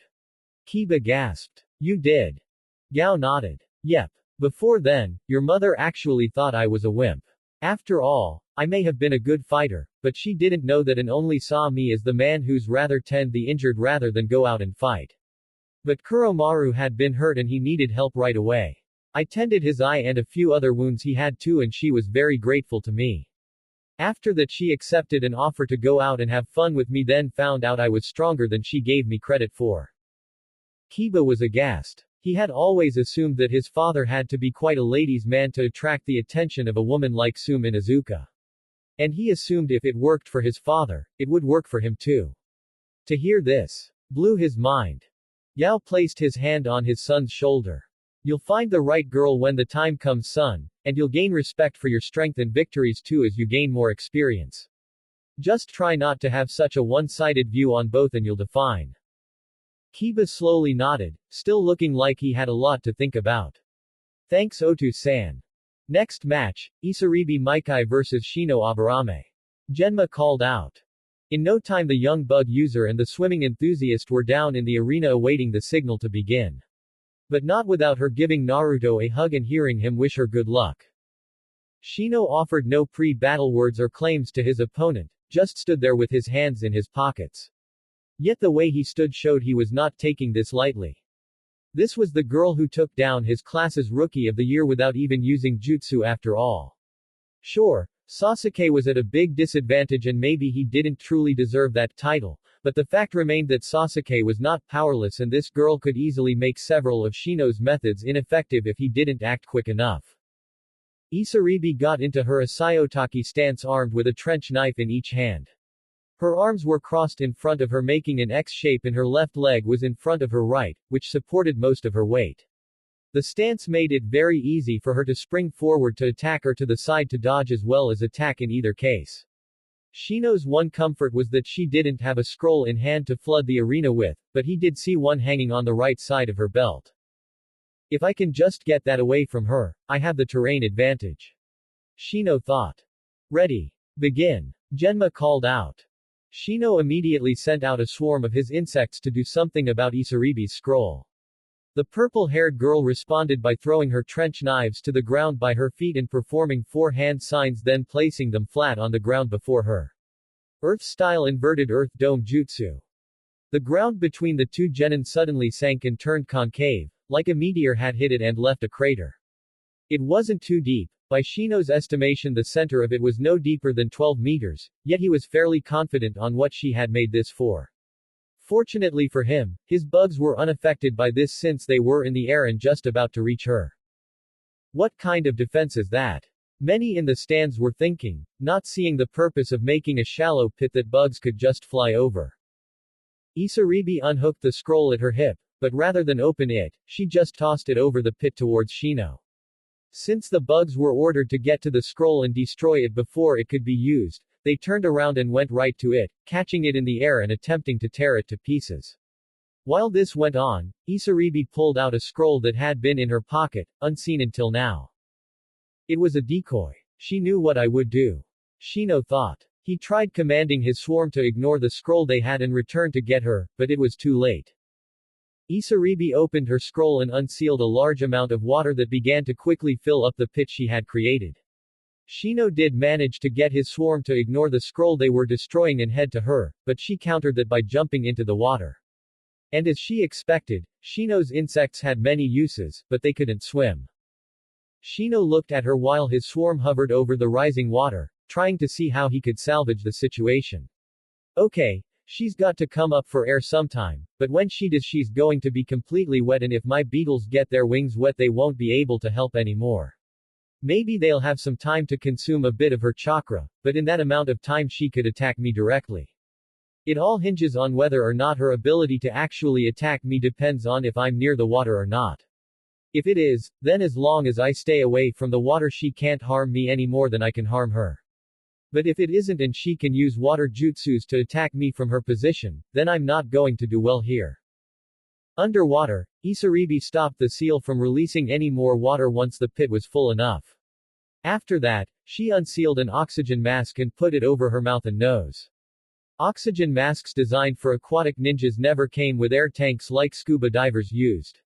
Instead, they came with several small seals on the inside that periodically released bits of air for the diver's convenience, usually good for a consecutive time of 30 minutes. Now Isaribi was completely at her leisure to fight without Shino's bugs getting her. Now Shino may have been at a disadvantage here, but he wasn't without idea. He saw her fight in the preliminaries and thus spent the past month working on a way to get around her water methods. If I could just get her out of the water, then I'd stand a chance. So how do I do that? Shino saw one obvious option, and knew it was a risk, but it was his best shot. Shino ordered his swarm to leave the air above the makeshift pond and he himself walked out onto it. Once in the center, he just stood there, but his hands were no longer in his pockets. What's he planning? Isaribi and several watchers asked themselves. Shino suddenly raised his arms, then thrust them down back at his sides quickly. No one else could see a purpose to this, but Isaribi saw two objects descending down at her into the water.